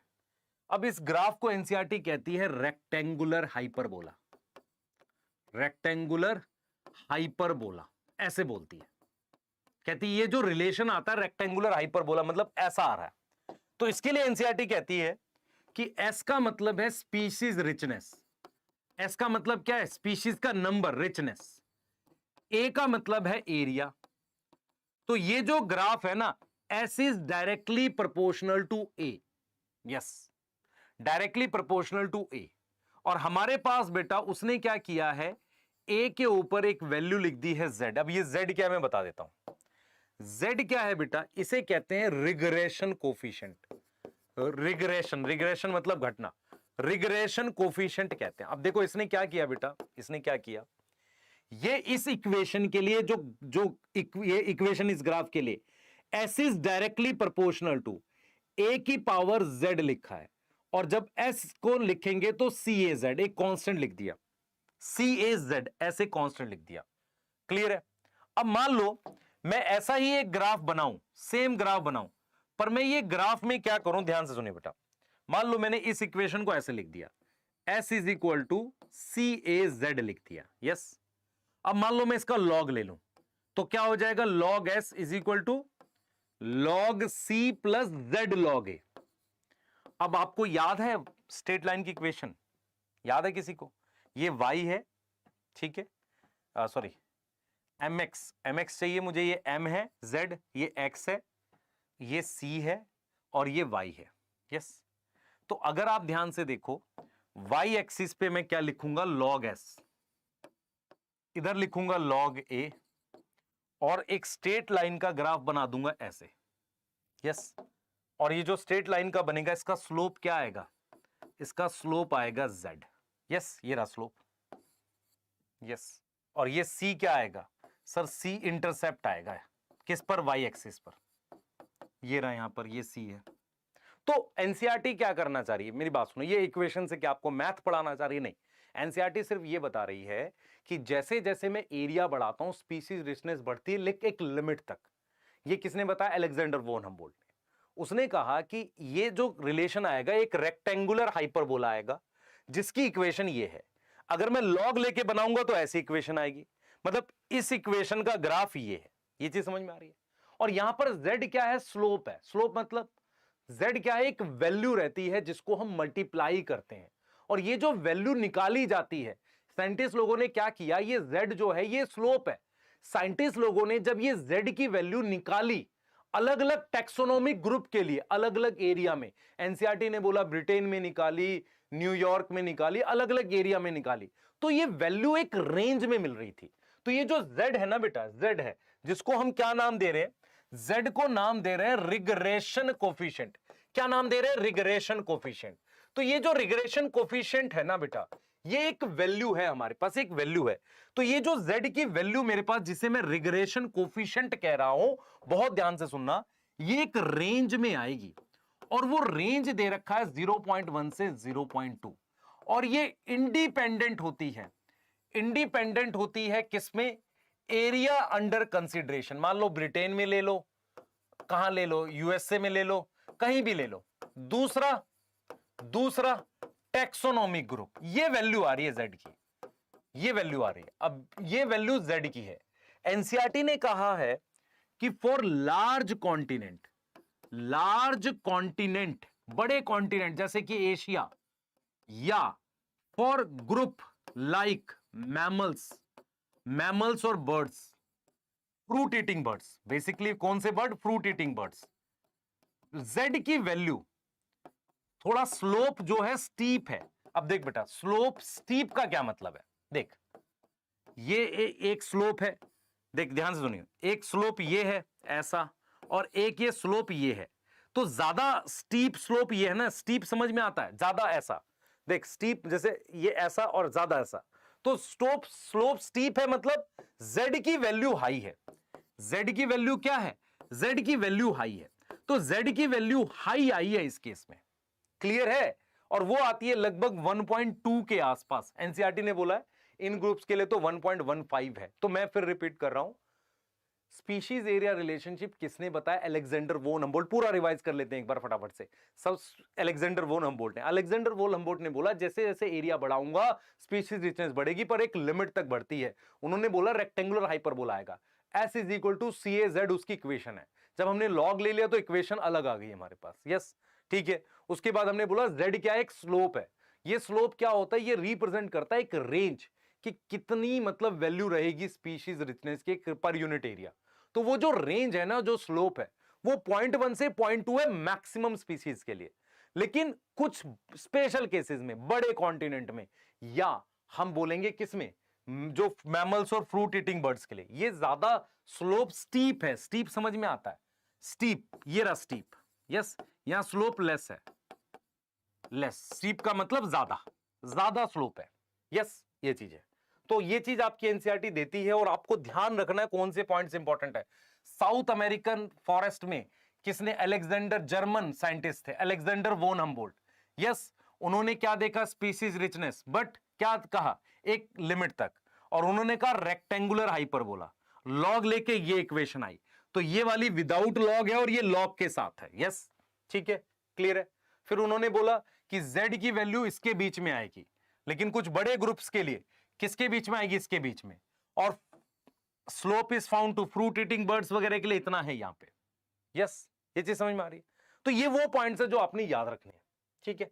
आगे चलते हैं, आगे हम बात करते हैं यार बायोडाइवर्सिटी की क्या इंपॉर्टेंस है। जैसे मैं आपसे एक सवाल पूछूं, आप इस बात को बहुत जेन्युइन तरीके से समझना। क्या यहां तक क्लियर है, पहले बता दो चैट में जल्दी से बताओ भाई यहां तक क्लियर है। बेटा लेक्चर में आपको ध्यान से सारी चीजें समझनी है, कॉन्सेप्ट इंपॉर्टेंट है, उसके बाद क्वेश्चन बहुत आसानी से बन जाएंगे अगर तुम्हारे दिमाग में कुछ पॉइंट्स बैठ गए तो। बस यहां तक क्लियर है, जल्दी बताओ, जल्दी चैट में बताओ बेटा, यहां तक क्लियर है, ठीक है बेटा। यहां तक मुझे लग रहा है कोई डाउट नहीं है आपको। अब मेरी बात सुन ध्यान से, अब मैं तेरे से एक सवाल पूछूंगा कि मान ले बायोडाइवर्सिटी घट रही है, 5 एंड्स की स्पीशीज मर गई, तुझे क्या फर्क पड़ेगा? सर कोई फर्क नहीं है। मेरी बात समझ ध्यान से, हमें क्या है बेटा, हमें नेचर में समझना पड़ेगा कि बायोडाइवर्सिटी की क्या इंपॉर्टेंस है तुम्हारे लिए, हमारे लिए, हम सब के लिए।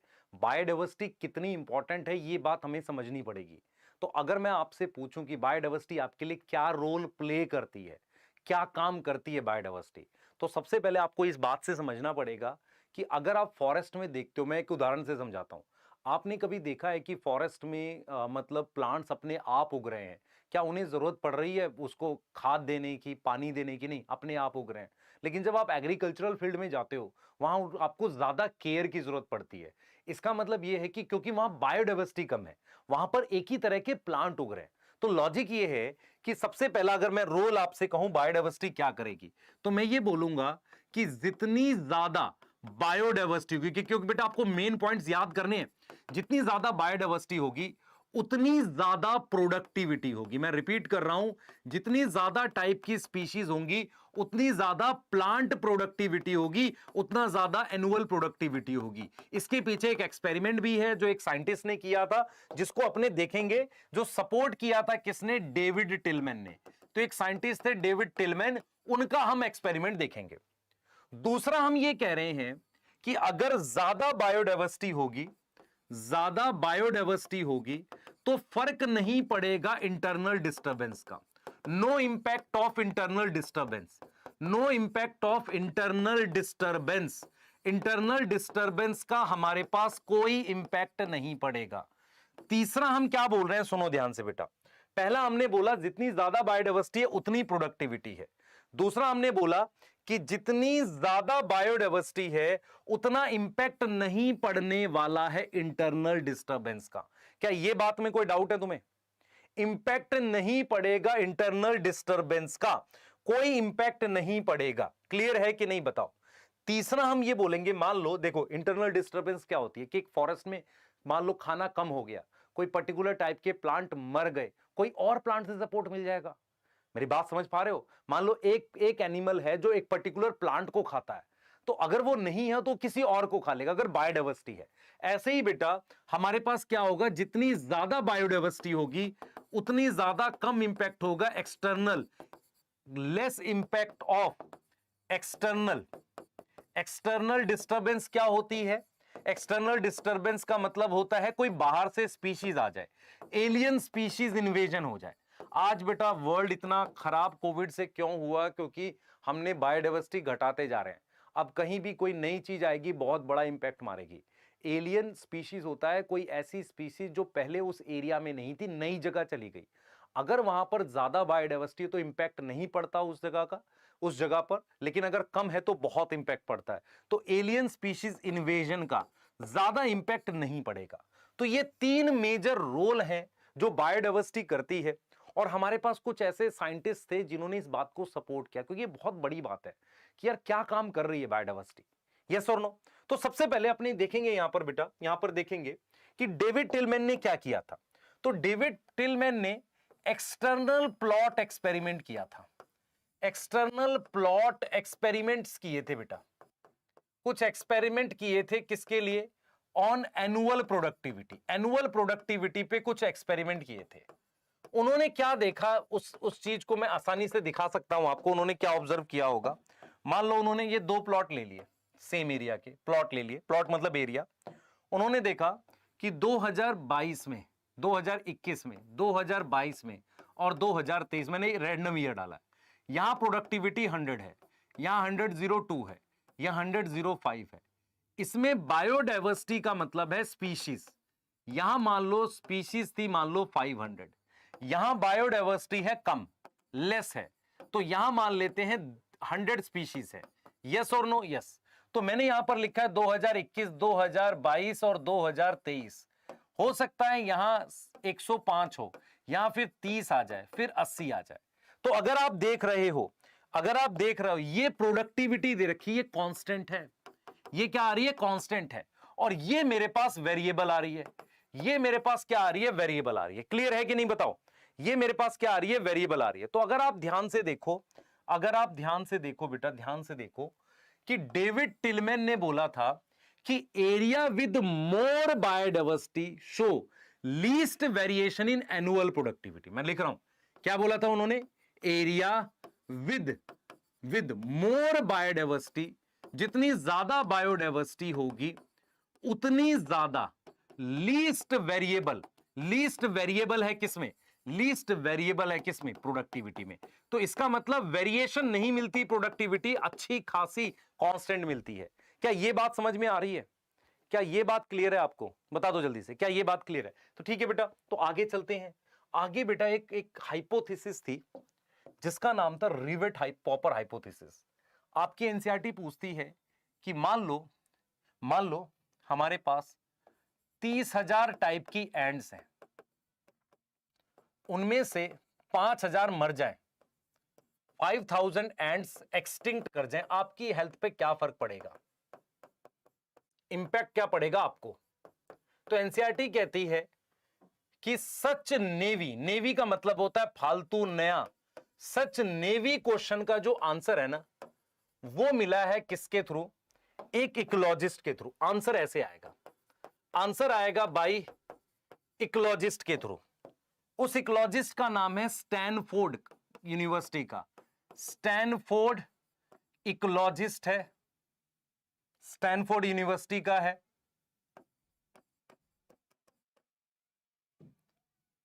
यूनिवर्सिटी का इकोलॉजिस्ट है, उनका नाम है पॉल एहरलिच, और उन्होंने एक एनालॉजी दी है। एनालॉजी का मतलब होता है समानता। मेरी बात सुनो ध्यान से, समानता दी है, समानता। यस, सुनो ध्यान से। सवाल ये पूछा गया है कि यार 30,000 तरह की चींटियां थी, 5,000 मर गई, क्या फर्क पड़ेगा? तो मेरे दिमाग में ये तो बड़ा फालतू क्वेश्चन है। इस फालतू क्वेश्चन का आंसर एक स्टैनफोर्ड यूनिवर्सिटी के एक साइंटिस्ट थे जिनका नाम है पॉल एहरलिच, उन्होंने आंसर दिया। उन्होंने क्या किया, इकोसिस्टम को कंपेयर किया एयरप्लेन से। उन्होंने इकोसिस्टम को जो था ना उसको कंपेयर किया किससे? एयरप्लेन से। यस और नो?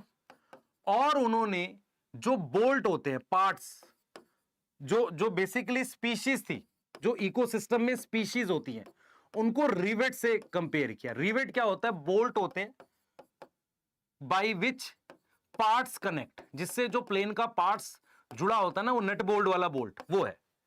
तो मान लो उन्होंने बोला कि अगर कोई पैसेंजर ट्रैवलिंग होम जब वो घर जा रहा है तो वो क्या करे बेटा? वो पॉपिंग कर दे रिवेट की। पॉपिंग ऑफ रिवेट का मतलब कोई पार्ट निकाल के ले जाए। इसका मतलब वो इनडायरेक्टली क्या कर रहा है? एक्सटिंक्शन कर रहा है कुछ स्पीशीज की, एक्सटिंक्शन ऑफ स्पीशीज ये कर रहा है। तो पॉपिंग ऑफ पार्ट का मतलब है स्पीशीज एक्सटिंक्ट कर रहा है।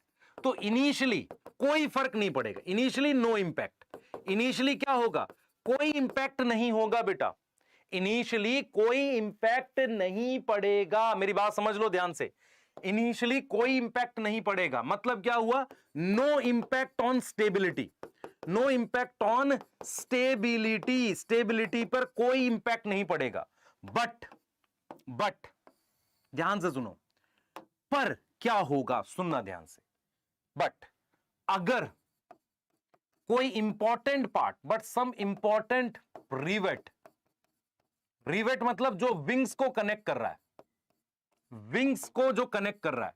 अब इसको इन्होंने बात की है कीस्टोन स्पीशीज के लिए। कीस्टोन स्पीशीज क्या होती है? मैं रिपीट कर देता हूं एक बार। ये रिवेट पॉपर हाइपोथेसिस ये कहती है कि मान लो हम इकोसिस्टम और एयरप्लेन एक ही माने। हम ये कह रहे हैं कि पैसेंजर जब घर जा रहा है तो कोई पार्ट निकाल के ले जा रहा है, मतलब स्पीशीज एक्सटिंक्ट हो रही है, क्योंकि एयरप्लेन है इकोसिस्टम। तो ये कह रहा है शुरुआत में शायद कोई फर्क ना पड़े, पर अगर धीरे धीरे क्या होगा, एयरप्लेन या इकोसिस्टम वीक होता जाएगा। अगर बहुत इंपॉर्टेंट पार्ट जैसे कि विंग मतलब पंख एयरप्लेन का, वो रिमूव कर दे, वो हटा दे, तो प्लेन तो अनस्टेबल हो जाएगा। ऐसे ही हमारे पास कीस्टोन स्पीशीज क्या होती हैं बेटा? ये बहुत ज्यादा इंपॉर्टेंट स्पीशीज होती हैं। कैसे इंपॉर्टेंट है मैं बता देता हूं। इसका एक एग्जांपल है फिग। फिग किसे कहते हैं? अंजीर को। इसमें उस समय फ्रूट होते हैं ट्री पर जब इस समय किसी ट्री पे फ्रूट नहीं है। मतलब फिग एक प्लांट है जिसके ट्री पर फ्रूट तब होते हैं जब किसी प्लांट पे फ्रूट नहीं है। तो इंपॉर्टेंट स्पीशीज है ना। तो अगर मैं विंग हटा दूं या कीस्टोन स्पीशीज हटा दूं तो क्या होगा?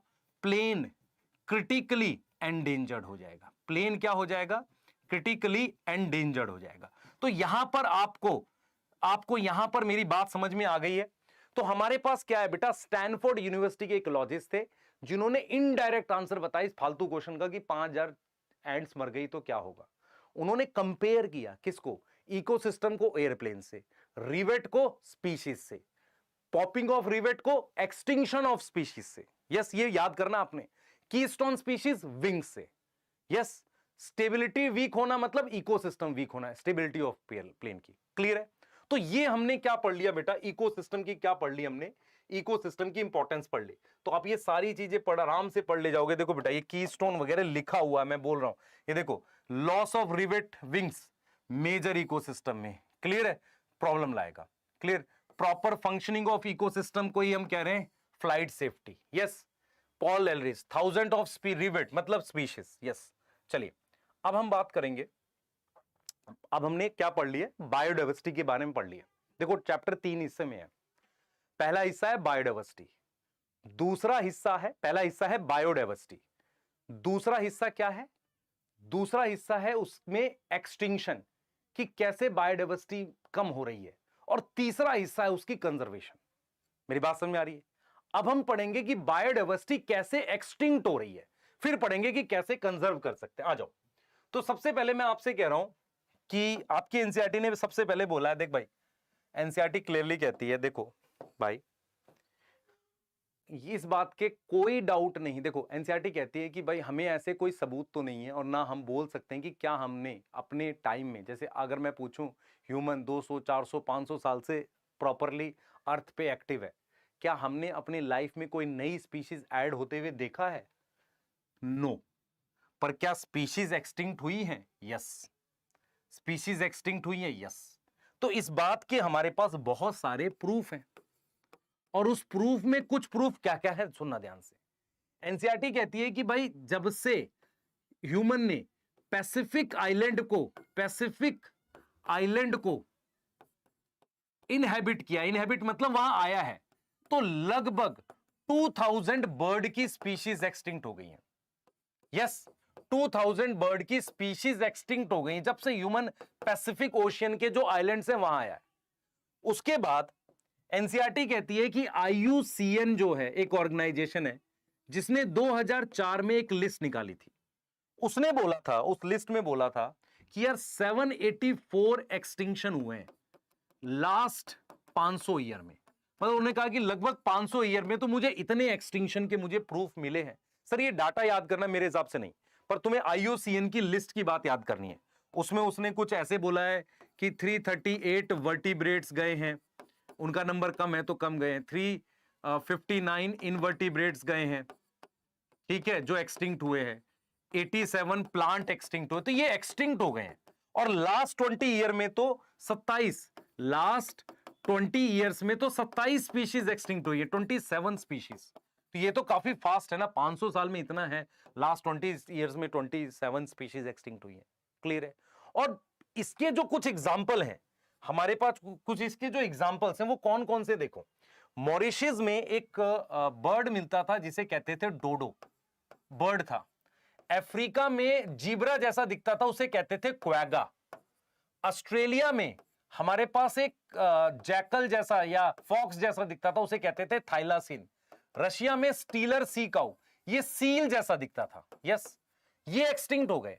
उसके अलावा कुछ टाइगर की सब स्पीशीज थी, टाइगर की सब स्पीशीज थी, वो एक्सटिंक्ट हो गई। और वो कौन सी है बेटा? वो है बाली, जावन, कैस्पियन।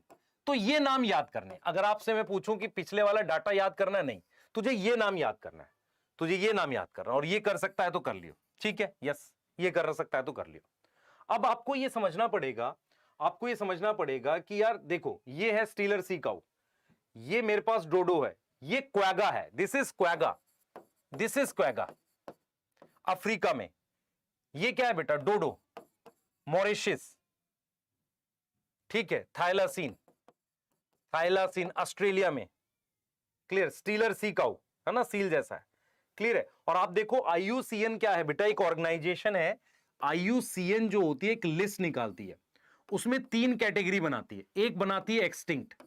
अब एक्सटिंक्ट 2 हैं, एक पूरी तरह से एक्सटिंक्ट और एक है एक्सटिंक्ट इन वाइल्ड, मतलब जंगली कंडीशन में नहीं मिल रहे। कहां मिल रहे होंगे? हो सकता है किसी उसमें हो, किसमें, जू में हो। फिर वो बनाती है थ्रेटन्ड। थ्रेटन्ड क्या होता है बेटा? थ्रेटन्ड होता है जिसको अभी मतलब डर है। उसमें आता है क्रिटिकली एंडेंजर्ड, मतलब बहुत खतरे में है। क्या नाम है? क्रिटिकली एंडेंजर्ड, ये नाम आ गया। फिर आते हैं एंडेंजर्ड, जिनको खतरा है।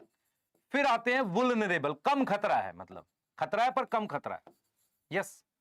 फिर मेरे पास दो कैटेगरी ये हैं, एंटी और एलसी। एलसी एंटी क्या है बेटा, नियर थ्रेटन लीस्ट कंटर्न, और एक और होती है जिसमें डाटा इनसफिशिएंट है। तो मैं ये कह रहा हूं आईयूसीएन क्या करती है, हर साल एक लिस्ट निकालती है, उनमें इन कैटेगरीज में, तो ये वाले कैटेगरीज तो वो हैं जो खत्म हो चुके हैं लगभग, या कुछ जू में होंगे, इन पे ध्यान रखना होता है।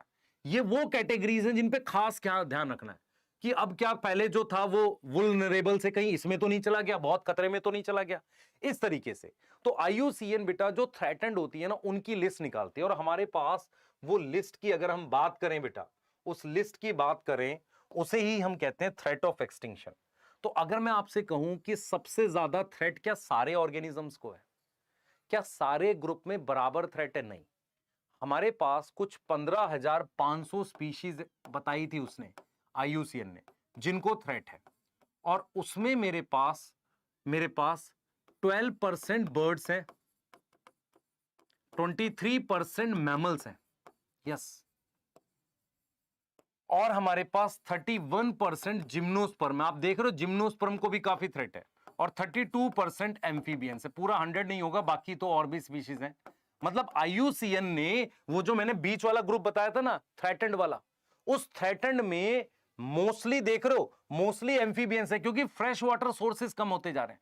जिम्नोस्पर्म की ये करंट कंडीशन नहीं है।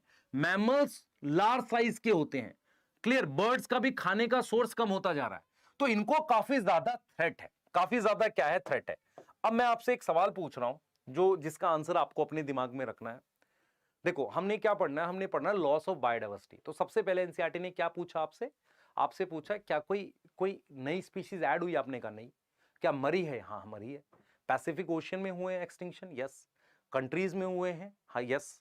आईयूसीएन लिस्ट निकालती है हर साल कैटेगरी बना के, उसमें जो थ्रेटेंड वाली कैटेगरी है उस पर खास ध्यान रखना होता है, क्योंकि वो अब किसकी तरफ जा रही है, एक्सटिंक्ट की तरफ जा रही है, यस। अब ये बोल रहे हैं हम लोग कि थ्रेटेंड में हमारे पास अगर इतने हैं, तो उसमें सबसे ज्यादा थ्रेट किसको है? सबसे ज्यादा थ्रेट है एम्फीबियंस को। सवाल ये है, मुझे मेरे इस सवाल का जवाब देना, क्या सिर्फ ह्यूमन के आने से एक्सटिंक्शन हुआ? पहले नहीं हुआ है, पहले एक्सटिंक्शन नहीं हुआ है क्या? मतलब एनसीईआरटी कहती है क्या ओनली ह्यूमन रिस्पॉन्सिबल है? ओनली ह्यूमन इज रिस्पॉन्सिबल, ऐसा पूछती है एनसीईआरटी। एनसीईआरटी आपसे पूछती है क्या सिर्फ ह्यूमन रिस्पॉन्सिबल है? नहीं, सिर्फ ह्यूमन रिस्पॉन्सिबल नहीं है। एक्चुअल में क्या हुआ था, अभी तक अर्थ पर 5 मेजर एपिसोड हो चुके हैं। एपिसोड का मतलब बहुत लंबे समय तक मास एक्सटिंक्शन चला था। ये जो चल रहा है ये 6th है, ये जो करंट है ना 6th एपिसोड करंट है जो चल रहा है। मतलब हम ये कह रहे हैं कि बेटा देखो एक्सटिंक्शन पहले भी हुआ है, पुराने प्रीवियस मेरे पास कितने हुए हैं? 5 हुए हैं, ये छठा चल रहा है। पर पॉइंट ये है कि जो छठा है ना उसकी स्पीड इतनी फास्ट है, स्पीड जो है 100 से 1000 टाइम फास्ट है बेटा। अगर इतनी फास्ट स्पीड है तो इसके हिसाब से एक्सटिंक्शन कुछ टाइम में हो जाके खत्म, ऐसा हो जाएगा। मतलब ये हुआ कि अभी स्पीड इतनी फास्ट है, स्पीड इतनी ज्यादा फास्ट है कि कुछ टाइम में एक्सटिंक्शन क्या हो जाएगा, इतना ज्यादा हो जाएगा कि 150-200 साल में सब मर जाएंगे। तो हमने क्या पढ़ा, देख एक्सटिंक्शन में क्या पढ़ रहे हैं, सबसे पहले हमारी वजह से हुआ, यस हुआ है। फिर हमने आईयूसीएन की बात करी, फिर हमने थ्रेटन्ड की बात करी, हमने बताया कुछ एग्जांपल, क्वैगा, थाइलासीन, स्टीलर सी काऊ, और क्या बोला, डोडो। उसके अलावा बाली, जावन, कैस्पियन, सब स्पीशीज ऑफ टाइगर, यस। अब मैं आपसे पूछ रहा हूं क्या हमने किया एक्सटिंक्शन? हाँ हम रिस्पॉन्सिबल है।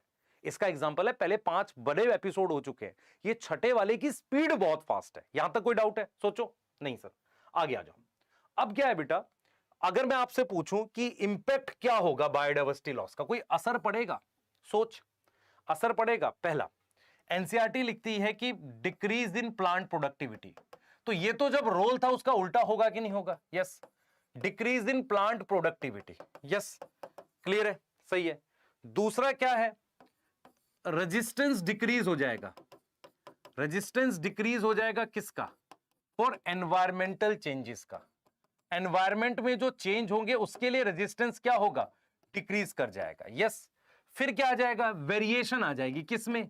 Variation of cycles, like water cycle, इन सब में वेरिएशन आ जाएगी, तो कहीं ना कहीं अनस्टेबिलिटी बढ़ती है। यस, और यही सब बेटा लिखा है तेरी एनसीईआरटी में। देख, सबसे पहले decline in plant production, lower resistance to environmental perturbation का मतलब होता है disturbance, increase variability in certain, variability मतलब देख रहा है वेरिएशन आ जाएगी किसमें, वाटर यूज में, पेस्ट डिजीज साइकिल में, इनमें। और ये मतलब मेजर लॉसेज हैं जो हमने फायदे गिने थे ना, 3, स्टेबल इकोसिस्टम रहेगा, प्रोडक्टिविटी हाई रहेगी, डिस्टर्बेंस का, उसका उल्टा ही तो लॉस होगा, सोच। यस, और अगर आप ध्यान से देखो ना, एनसीईआरटी क्लियर कहती है कि 4 बड़े रीजन हैं जिन्हें वो इविल क्वाड्रेट बोलती। इविल क्वाड्रेट का मतलब 4 बड़े रीजन है हमारे पास, 4 बड़े रीजन हैं जो मतलब मेरे पास बायोडाइवर्सिटी लॉस के हैं। अब हम क्या पढ़ेंगे, सबसे पहले हमने पढ़ी बायोडाइवर्सिटी, मैं रिपीट कर रहा हूं, एडवर्ड विल्सन, यस, उसके बाद लेवल्स ऑफ बायोडाइवर्सिटी, सबसे पहले genetic, rauvolfia, species western Ghat पे ज्यादा है, इंडिया में ज्यादा बायोडाइवर्सिटी है स्कैंडिनेवियन कंट्री से। उसके बाद कितनी बायोडाइवर्सिटी है, रॉबर्ट में 7 मिलियन बोला उसने, ठीक है। उसके बाद हम चले गए वर्टिब्रेट इनवर्टिब्रेट उनके पाई चार्ट पे, उसमें हमें पता इंसेक्ट ज्यादा था, वहां एंजियोस्पर्म फंजाई था, यस, और वहां पर सबसे ज्यादा फिश था। उसके बाद हमने बोला हर 10 में से 7 एनिमल इंसेक्ट है, 70% एनिमल है, 22%। उसके बाद हमने बोला मोनेरा के लिए नहीं करते, यस। उसके बाद हमने बोला घटेगा, फिर हमने क्या बताया, उसके कुछ एग्जांपल्स बताए, उसके 3 रीजन दिए। पहला, higher productivity indirectly increase biodiversity, दूसरा लेस सीजनल होता है, तीसरा ग्लेशिएशन नहीं हुई। फिर हमने कहा स्पीशीज एरिया रिलेशनशिप, अलेक्जेंडर होन हम्बोल्ट कौन से जंगल में उन्होंने काम किया, साउथ अमेरिकन फॉरेस्ट, देख ले भाई चैट में, यस लिख, यस। उसके बाद हमने बोला कि यार उन्होंने दिया S = CAZ, Z है रिग्रेशन कोफिशिएंट, Z की वैल्यू 0.1 से 0.2 के बीच में, इन रिस्पेक्ट ऑफ, किस पे डिपेंड नहीं करती, टैक्सोनॉमिक ग्रुप पे, एरिया पे, लेकिन कुछ ग्रुप के लिए बड़ी होती है, 1.2 चली जाती है, 1.2 जाती है, और वो 0.6 से 1.2, वो बड़े आइलैंड के लिए या कुछ ग्रुप जैसे कि फ्रूट ईटिंग बर्ड्स और मैमल्स के लिए 1.15 है, यस। फिर हमने कहा कि यार बायोडाइवर्सिटी का रोल बताओ, तो हमने कहा यार 3 रोल है, पहला प्रोडक्टिविटी बढ़ाता है, दूसरा रेजिस्टेंट बढ़ाता है एक्सटर्नल डिस्टर्बेंस है, तीसरा इंटरनल डिस्टर्बेंस का इंपैक्ट नहीं पड़ता। फिर प्रोडक्टिविटी बात किसने सपोर्ट की, डेविड टिलमैन, याद कर, डेविड टिलमैन ने कौन सा plot, external plot experiment, yes.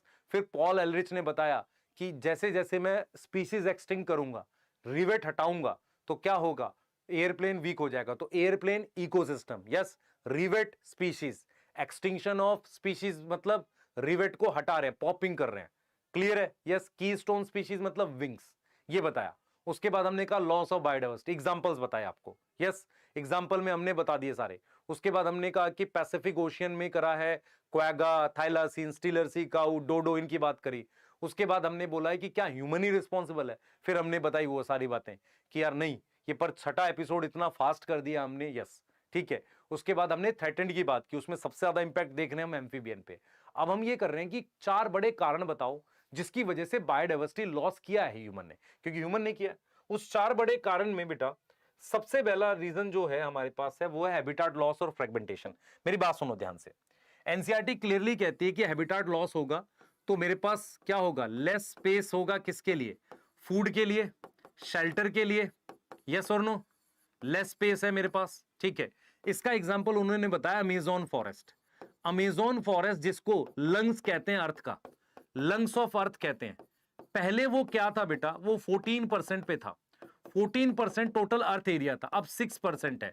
उसको काटा किस लिए है, 2 रीजन से, एक तो सोयाबीन कल्टीवेशन के लिए, इसके लिए कट कर दिया उसको, दूसरा उसको बेटा बीफ कैटल के लिए, बीफ कैटल जो है उसके लिए फॉडर, फॉडर मतलब चारा, इस रीजन से इसको काटा है। रीजन बता रहा, रीजन ये बता दिया हमने। फ्रेगमेंटेशन क्या होता है, मान लो कोई फॉरेस्ट है, उसमें मैंने क्या किया, छोटे छोटे एरियाज में कटिंग कर दी, तो ये पूरा एंटायर लॉस हो गया, या पूरा ही लॉस हो गया। इसका इंपैक्ट किस पे दिखता है, मैमल्स पे और बर्ड्स पे। मेरी बात सुनना ध्यान से, कोई बड़े फॉरेस्ट को अगर छोटे छोटे हिस्सों में काट दो तो पूरा ही फॉरेस्ट खराब हो जाता है, और इसका ज्यादा बड़ा इंपैक्ट किस पे दिखता है, मैमल्स और बर्ड्स पे, एंटायर लॉस हो गया। मैमल्स और बर्ड्स जो है ना उस पे ज्यादा इंपैक्ट दिखता है, क्लियर है ये बात, ज्यादा इंपैक्ट दिखता है। अब हम यहां पर बिल्कुल क्लियरली कह रहे हैं बेटा इस बात को कि फ्रेगमेंटेशन की हमने बात कर ली, हमने हैबिटेट लॉस की बात कर ली, यस सर। अब मैं यहां पर ये कह रहा हूं बेटा, मैमल्स और बर्ड्स को अपने बच्चे प्रेडेटर से बचाने के लिए घने जंगल चाहिए। बहुत मुश्किल होता है अपने बच्चों को प्रेडेटर से बचाना, तो डेंस फॉरेस्ट चाहिए। वो नहीं होगा तो फ्रेगमेंटेशन का है। फ्रेगमेंटेशन क्या होता है? अगर आप जंगल को ऐसे पार्ट्स में कट कर दो तो पूरा ही खराब हो गया, दैट इज फ्रेगमेंटेशन। उसके बाद बेटा ये फर्स्ट रीजन है। सेकंड रीजन है ओवर एक्सप्लॉयटेशन। एनसीईआरटी कहती है नीड, नीड मतलब जरूरत, टर्न्स इनटू ग्रीड। इसका एक बहुत अच्छा एग्जांपल है कि प्रेडेटर का जो बिहेवियर है वो प्रूडेंट होता है। आपने देखा है शेर, ऐसा थोड़ी सारे हिरन आज मार देगा, लालची थोड़ी है वो, पर ह्यूमन जो है बेटा वो ग्रीडी है। तो उसने क्या किया, रिसोर्सेज की ओवर एक्सप्लॉयटेशन की है। उसमें एक है मेरे पास स्टीलर सी काऊ, उसको उन्होंने मतलब खाने के लिए यूज करा होगा। एक पैसेंजर पिजन ये दे रखा है। और उसके अलावा बेटा क्या होता है, किसी भी कंट्री में, जैसे इंडिया है, इंडिया में ये वाला जो एरिया होता है ये ओशियन वाला एरिया होता है। तो जो मेरे पास ओशियन की जो फिश होती है ना, ओशियन की जो फिश होती है, या जिसे हम मैरीन फिश कहते हैं, उस मैरीन फिश को पकड़ के ओवर एक्सप्लॉइट कर दिया, मतलब ज्यादा उनको मार दिया गया है ना, ओवर एक्सप्लॉइट कर दिया। तो ये है हमारे पास, क्योंकि ओशियन के अंदर पता नहीं चल सकता ना कितना फिश मार दिया क्या, ठीक है। उसके बाद है बेटा एलियन स्पीशीज इन्वेजन। मेरी बात सुन, ये कोई एरिया है, अगर यहां बाहर से नई स्पीशीज आएगी तो वह बहुत तेजी से फैलेगी, स्प्रेड वेरी फास्ट। तो वो क्या करेगी, नेटिव को नुकसान पहुंचाएगी। क्या करेगी, नेटिव को क्या करेगी, लॉस करेगी। अब देखो कुछ तो अपने आप होता था, कुछ हमने किया। ज्यादातर एलियन स्पीशीज इन्वेजन हमारे काम है। जैसे आप याद करो पार्थीनियम, यस पार्थीनियम हम लाए थे। उसके अलावा इकॉर्निया, शायद आपको पता नहीं है, वेस्ट बंगाल में इसको सजाने के लिए लाया गया था इकॉर्निया को। पार्थीनियम तो गेहूं के साथ गलती से आ गया था। एक होता है लेंटाना, लेंटाना भी क्या है, एक वीड है, यस क्लियर है।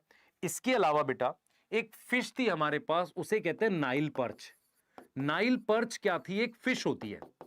एक लेक थी, उसको इंट्रोड्यूस किया था लेक में, साउथ अमेरिका की लेक थी, इनटू लेक विक्टोरिया, शायद लेक विक्टोरिया में डाला गया था, यस।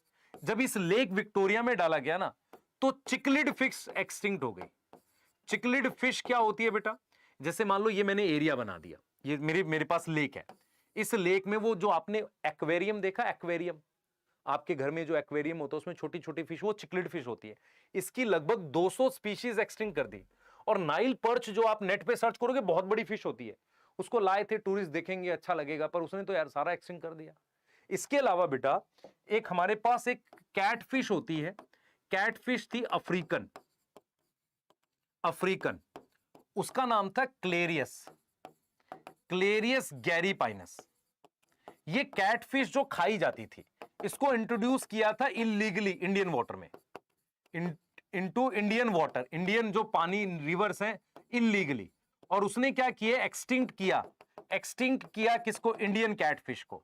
इंडियन कैटफिश को क्या किया, एक्सटिंक्ट किया। मेरी बात समझ लो ध्यान से।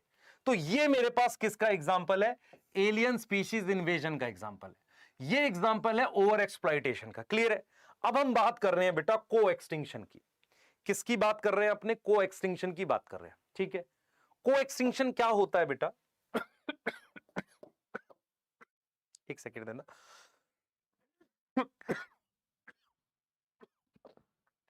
हाँ ध्यान सुन बेटा, को एक्सटिंक्शन क्या होता है कि मान लो, मेरी बात सुनो, एक दूजे के लिए, मतलब क्या हुआ, एक यूका प्लांट और मॉथ का एग्जांपल था। अगर यूका प्लांट एक्सटिंक्ट हो जाए तो मॉथ भी एक्सटिंक्ट हो जाएगा। मतलब क्या होगा बेटा, अगर one plant extinct then host depend on that also extinct. और ये दो जगह हो सकता है, एक हो सकता है प्रिडेशन में, भाई होस्ट और प्रे वाले में, प्रिडेशन में हो सकता है, और एक म्यूचुअलिज्म में हो सकता है। मेरी बात समझ ध्यान से, कोई किसी पर खाता है, अगर वो जिस पर खाता है वो मर जाए तो वो भी मर जाएगा जो खा रहा है। दूसरा, दोनों एक दूसरे पर निर्भर है, एक एक्सटिंक्ट होगा दूसरा एक्सटिंक्ट हो जाएगा। तो ये होता है बेटा को एक्सटिंक्शन में, क्लियर है। तो ये चार रीजन है, पहला हैबिटेट लॉस फ्रेगमेंटेशन, दूसरा ओवर एक्सप्लॉयटेशन, तीसरा एलियन स्पीशीज इन्वेजन, फोर्थ है मेरे पास को एक्सटिंक्शन। तो ये वो एग्जांपल्स हैं बेटा जिनकी वजह से एक्सटिंक्शन हुई है। आप देख सकते हो मैं बिल्कुल क्लियर पढ़ा रहा हूं। सोयाबीन कल्टीवेशन और फॉडर के लिए, बीफ कैटल के लिए, पहले 14% पे था, अब 6% पे है। बर्ड्स और मैमल्स को प्रॉब्लम होती है, ठीक है। Greeds, needs turns into greed, देख रहे हो, स्टीलर सी काऊ वगैरह, पैसेंजर पिजन और मैरीन फिशेस लिखा होगा, ये रहा मैरीन फिशेस, यस। और ये देखो एलियन स्पीशीज में 200 स्पीशीज चिकलेट फिश, किसने, Nile perch, lake Victoria in Africa में। उसके बाद लेंटाना, वाटर हाइसिंथ, क्लेरियस, है ना। और कैसे इलीगली पोजिंग अ थ्रेट, इसको लाए थे, इलीगल इंट्रोडक्शन ये लिखा हुआ, क्लियर है। को extinction, host fish species extinct, unique, है ना, तो उसका जो पैरासाइट था वो भी एक्सटिंक्ट हो जाएगा, यस। अब आते हैं बेटा लास्ट टॉपिक्स हैं जो इसके, कि हमें बायोडाइवर्सिटी को बचाना है। अब बायोडाइवर्सिटी को कैसे बचाएगा, मतलब मान ले कंजर्वेशन करनी है, तो सबसे पहले देख इस टॉपिक को कैसे पढ़ेंगे। सबसे पहले बायोडाइवर्सिटी को कंजर्व करना है, यहीं से सबसे ज्यादा क्वेश्चन आते हैं। तो सबसे पहले पूछेगा आपसे कि कंजर्व करना ही क्यों है, करना क्यों है कंजर्व। तो सबसे पहले इसके 3 रीजन है। सबसे पहला रीजन है नैरो यूटिलिटेरियन, मतलब इसे कहते हैं डायरेक्ट बेनिफिट। ये जैसे आपने इकोसिस्टम सर्विसेज पढ़ी थी ना, वैसा ही है डायरेक्ट बेनिफिट। जैसे फूड हो गया, फॉडर हो गया, पॉलिनेशन हो गया, ये सब हमें मिलता है किससे, बायोडाइवर्सिटी से। 25% ड्रग्स हमारे पास किससे मिलती हैं, बायोडाइवर्सिटी। मतलब बायोडाइवर्सिटी मतलब हम केमिकल से नहीं लाते, अर्थ किसी प्लांट से ले लिया, किसी एनिमल से, कहीं से भी ड्रग्स लाते, प्लांट से मान लो। उसके अलावा एक टर्म यहां पर दे रखी है बायो प्रोस्पेक्टिंग। आप में से कितने बच्चों को याद है, बहुत सारी टर्म्स है, जैसे बायो इथिक्स है, या बायो मतलब वॉर है, बायो वेपन है ना, यस, बायो रेमिडिएशन है, बायोटेक के 2nd चैप्टर में स्टार्टिंग में लिखा है। ऐसे एक टर्म है बायो प्रोस्पेक्टिंग। बायो प्रोस्पेक्टिंग का मतलब होता है कि हम क्या करेंगे बेटा, किसी भी प्लांट और एनिमल की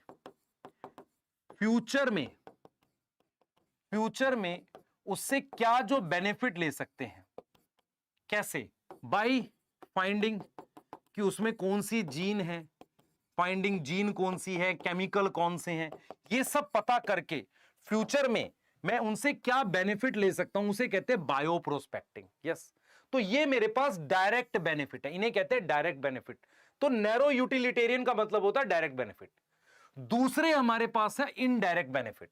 मुझे इनडायरेक्टली 3 बेनिफिट मिलते हैं बेटा बायोडाइवर्सिटी से। पहला ऑक्सीजन, ठीक है, क्लियरली बोल रहा है वो कि आप अपने आसपास के हॉस्पिटल में जाओ तो पता चलेगा। दूसरा पॉलिनेशन, दूसरा वो क्या कह रहा है, पॉलिनेशन। पॉलिनेशन क्या देता है, फ्रूट देता है। मैंने इसको नैरो में लिख दिया, हटा देते हैं वहां से, पॉलिनेशन लिख दिया मैंने, यहां पर लिखना है फूड, फॉडर, फाइबर, है ना, फाइबर, टिम्बर, ये सारी चीजें, यस, ठीक है। तीसरी चीज है बेटा एस्थेटिक प्लेजर। एस्थेटिक प्लेजर का मतलब होता है, आप भी देखते हो कि नेचर में एस्थेटिक प्लेजर का मतलब होता है कि नेचर में आपको फ्लावर वगैरह देख के, नेचर देखकर आपको क्या होता है, आपको थोड़ा सा सेंस ऑफ गुडनेस आती है, अच्छा लगता है। तो सेंस ऑफ गुडनेस क्यों आती है, नेचर को देख के, फ्लावर को देख के, ये चीज कह रहा है। अब तीसरा रीजन आपको क्यों बचानी है बायोडाइवर्सिटी, वो है इथिकल रीजन। इथिकल का क्या मतलब हुआ, आपको बायोडाइवर्सिटी बचानी क्यों है, क्या इथिकल, क्या रीजन है। इथिकल ये है बेटा कि जो एनिमल्स हैं, प्लांट्स हैं, वो हमारे साथ अर्थ शेयर करते हैं, शेयर अर्थ विद अस। हमारे साथ क्या शेयर करते हैं, अर्थ शेयर करते हैं बेटा। उनके पास दे ऑल्सो हैव राइट, उनके पास भी अधिकार है। एनिमल्स और प्लांट्स जो हैं वो अर्थ शेयर करते हैं अपने साथ, और दे ऑल्सो हैव राइट, उनके पास अधिकार है किस चीज का अधिकार है बेटा, उनके पास अधिकार है किस चीज का, कि जिंदा रहने का। मतलब they also have right to survive. Even उनका कोई इकोनॉमिक बेनिफिट नहीं है, even if they not have any economic benefit, उनके पास कोई भी इकोनॉमिक बेनिफिट नहीं है, तब भी उनके पास जिंदा रहने का अधिकार है। कोई डाउट यहां तक, सोच लो। तो बायोडाइवर्सिटी बचानी क्यों है, नैरो मतलब direct benefit, broadly utilitarian indirect, oxygen, pollination, aesthetic pleasure. Ethical reason क्या होता है कि भाई वो हमारे साथ शेयर करते हैं अर्थ, तो हमारे का मतलब ये बनता है हमारा कि उन्हें बचाए। ठीक है, क्लियर है? यस। अब आ जाओ जिससे सबसे ज्यादा क्वेश्चन आएंगे, how do we conserve biodiversity, कैसे बचाना है। दो अप्रोच है, how do we conserve biodiversity, कैसे बचाना है, दो अप्रोच है। सबसे पहली अप्रोच है, ध्यान सुनो बेटा, देख मेरी बात समझ ध्यान से, ये बात आपको, इस बात में आप ध्यान से सुनना, लास्ट की चीजें पढ़ा रहा हूं। इस बात में आपको कोई डाउट नहीं है कि अगर हम वो करेंगे, आगे ग्रो करेंगे, हम आगे डेवलप करेंगे एज अ कंट्री, या कोई भी कंट्री डेवलप करेगी, तो उसे रिसोर्सेज यूज करने पड़ेंगे। तो डेवलपमेंट क्या करेगी, हमेशा याद रखो, डेवलपमेंट क्या करेगा, डेवलपमेंट रिसोर्स यूज करेगा। और अगर वो रिसोर्स यूज करेगा तो क्या होगी सर, बायोडाइवर्सिटी लॉस होगी। इस बात में कोई डाउट है तेरे को क्या, बायोडाइवर्सिटी क्या होगी सर, लॉस होगी। बता, बोल भाई चैट में बता, इसमें तो कोई डाउट नहीं है। तो मुझे दो अप्रोच करनी है। पहली अप्रोच होती है इन सिटू कंजर्वेशन। इन सिटू कंजर्वेशन का मतलब क्या है, जैसे मैं आपको ऐसे समझाता हूं। मान लो आपके घर में कोई आया, वो आने वाला है, अभी टाइम है आने में, तो घर में जब वो आएगा पूरा घर साफ कर रहे हो, सारा रूम वूम सब साफ कर रहे हो। आपने कहा ठीक है यार ये तो बढ़िया है, ठीक है। आप दूसरा सुनो, अचानक से कोई आ गया, तो कम से कम वो जगह साफ कर लो ना जहां पर उसे बिठाना है। तो इन सिटू में क्या होता है, अर्जेंट नीड नहीं है, not urgent need of conservation, urgent need of conservation नहीं है। हां सर बिल्कुल ठीक बात है। तो इसमें क्या होता है, टू कंजर्व टाइगर, टाइगर को बचाने के लिए एंटायर फॉरेस्ट को बचाते हैं, कंजर्व। इसका मतलब टाइगर को उसके नेचुरल, इन सिटू का मतलब होता है ऑन साइट, ऑन साइट मतलब उसी जगह बचाना। इसका मतलब ऑर्गेनिज्म को हम क्या करते हैं, सेव करते हैं, सेव एट ऑन साइट, उसको ऑन साइट सेव करते हैं। अब आ जाओ सेकंड आ जाओ, जिसको अपने नाम दे रहे हैं एक्स सिटू कंजर्वेशन, अपने नाम दे रहे हैं एक्स सिटू कंजर्वेशन। यस, तो इसमें क्या है बेटा, इसमें क्या है आप सुनना ध्यान से, ये हमारे पास एक्स सिटू कंजर्वेशन है। इसमें क्या है, ध्यान सुने, इसमें अर्जेंट नीड है, urgent need of conservation, urgent need है कंजर्वेशन की। यस, क्लियर है? इसमें क्या होगा बेटा, इसमें क्या होगा, हम उसको अवे फ्रॉम साइट कंजर्व करेंगे, अवे फ्रॉम साइट कंजर्व करेंगे। क्या होगा, मेरी बात सुनो, मान लो टाइगर है 100, तो आप फॉरेस्ट बचा लो, लेकिन टाइगर बचा 1, आप फॉरेस्ट बचाने जाओगे वो भी मर जाएगा। तो इसमें क्या करेंगे बेटा, अर्जेंट नीड है, तो अवे फ्रॉम साइट कंजर्व करेंगे, जैसे जू वगैरह में। यस, मेरी बात समझ में आ रही है? तो इसमें क्या होगा कि अगर हम अवे नहीं करेंगे तो दिक्कत होगी। अब इसमें क्या क्या आएंगे एग्जांपल, इसमें 3 एग्जांपल आएंगे। पहला एग्जांपल आएगा हॉटस्पॉट, दूसरा एग्जांपल आएगा, देख पहला आएगा हॉटस्पॉट, दूसरा एग्जांपल आएगा प्रोटेक्टेड एरियाज, प्रोटेक्टेड एरियाज, और तीसरा एग्जांपल आएगा सेक्रेड ग्रुप। ये 3 एग्जांपल्स हैं जो इसमें आते हैं। इसमें आएंगे जू, बॉटनिकल गार्डन, ध्यान देंगे बेटा, इसमें आएंगे जू, बॉटनिकल गार्डन, यस और नो, यस, क्रायो प्रिजर्वेशन, ठीक है, सीड बैंक, ऐसी चीजें आएंगी, ठीक है, सीड बैंक, ये सारी चीजें। तो एक बार जरा देख लेते हैं बेटा क्या होगा। आपको पता है कि हम यहां पर लिख रहे हैं इस बात को कि एंटायर फॉरेस्ट को बचा रहे हैं टाइगर बचाने के लिए, इसे कह रहे हैं। ठीक है, क्लियर है? यस यस यस यस, ठीक है। तो चलिए आइए, तो अपने बात करेंगे सबसे पहले इन सिटू। मेरी बात सुन ध्यान से, ये अर्थ है, अर्थ पर क्या होगा बेटा, ये इक्वेटर जो है ना, इक्वेटर, इक्वेटर के आसपास ऐसे बहुत सारे एरिया होते हैं जहां पर बायोडाइवर्सिटी बहुत ज्यादा है। मेरी बात समझ में आ रही है? बायोडाइवर्सिटी बहुत ज्यादा है। तो हॉटस्पॉट का मतलब क्या होता है, ये वो जगह होती है जहां पर बायोडाइवर्सिटी हाई है, बायोडाइवर्सिटी क्या है, हाई है। दूसरा क्या होता है बेटा, ये वो एरियाज होते हैं जहां बायोडाइवर्सिटी हाई है, वहां हाई डिग्री ऑफ एंडेमिज्म होती है।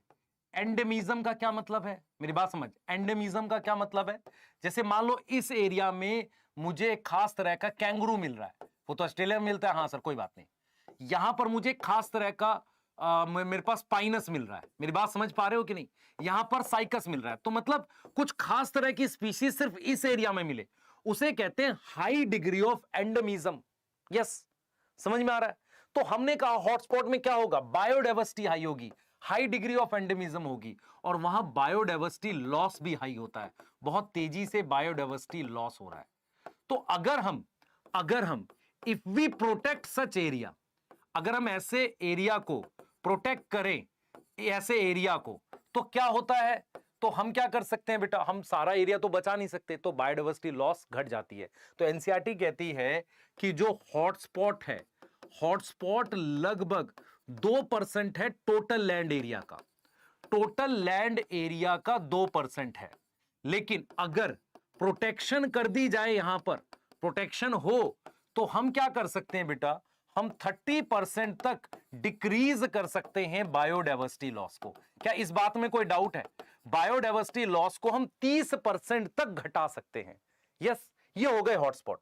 और हॉटस्पॉट बेटा मेरे पास ध्यान से सुनेंगे, हॉटस्पॉट मैंने बात कर ली है, ठीक है। अब इंडिया में क्या था, सबसे पहले ये समझ बेटा, अर्थ पे पहले ऐसे 25 हॉटस्पॉट आइडेंटिफाई हुए थे, बाद में अब 34 हॉटस्पॉट हैं, मतलब हमने हॉटस्पॉट की संख्या हमने ज्यादा आइडेंटिफाई कर ली, ठीक है। इंडिया में 3 है, इंडिया में कितने हैं, 3 है। यस, और वो कहां पर है, ये वर्ल्ड में है बेटा पूरा, वो कहां पर है ये देख, जैसे मान ले ये इंडिया का मैप है ना, ये इंडिया का मैप है हमारे पास ऐसे, तो एक है यहां पर, एक है यहां पर, ठीक है, हिमालय रीजन, दूसरा है इंडो बर्मा ये वाला रीजन, और तीसरा है वेस्टर्न घाट से लेके श्रीलंका। फर्स्ट, सेकंड, थर्ड, ऐसे याद करेगा तो याद रहेगा। तो फर्स्ट है हिमालय रीजन, यस, हिमालय शिवालिक वाला। दूसरा हमने लिखा इंडो बर्मा, इंडो बर्मा कौन सा है बेटा, म्यांमार, इंडो बर्मा रीजन। तीसरा है Western Ghat Sri Lanka, Western Ghat and Sri Lanka, ये अपने पास है। यस और नो, यस सर, आगे आ जाओ। अब आओ, और कौन से प्रोटेक्टेड एरियाज होते हैं बेटा, प्रोटेक्टेड एरियाज क्या मतलब, देख पहला तो हो गया हॉटस्पॉट, मतलब मैं एरिया पहचान लूं और अगर सही से वहां प्रोटेक्शन कर दूंगा तो लगभग 30% तक कम होगा बायोडाइवर्सिटी लॉस। प्रोटेक्टेड एरियाज क्या होता है बेटा, हमारी कंट्रीज में कुछ एरिया को लॉ के through, some area protected by law, law कानून बना देते हैं, यस, लॉ के थ्रू प्रोटेक्ट करते हैं। उसमें क्या क्या आती है, उसमें आती है wild life sanctuary, wild life sanctuary आती है, यस, और क्या आएंगे, और क्या आते हैं, नेशनल पार्क, आपने सुना है नेशनल पार्क, घूमने भी जाते हो कभी, और एक होते हैं बेटा बायोस्फीयर रिजर्व, ये सबसे बड़े होते हैं। अभी 18 हैं, एनसीईआरटी ने लिखे हैं कि 14 हैं, ये लगभग 14 है, ये 90 हैं, क्लियर है, और ये कुछ 448 है। तो ये बायोस्फीयर रिजर्व इतना बड़ा होता है कि 2-2 स्टेट में चला जाता है ना। तो बायोस्फीयर रिजर्व में क्या होता है, एक ऐसा एरिया होता है जहां पर कोई नहीं जाता, उसको कहते हैं कोर।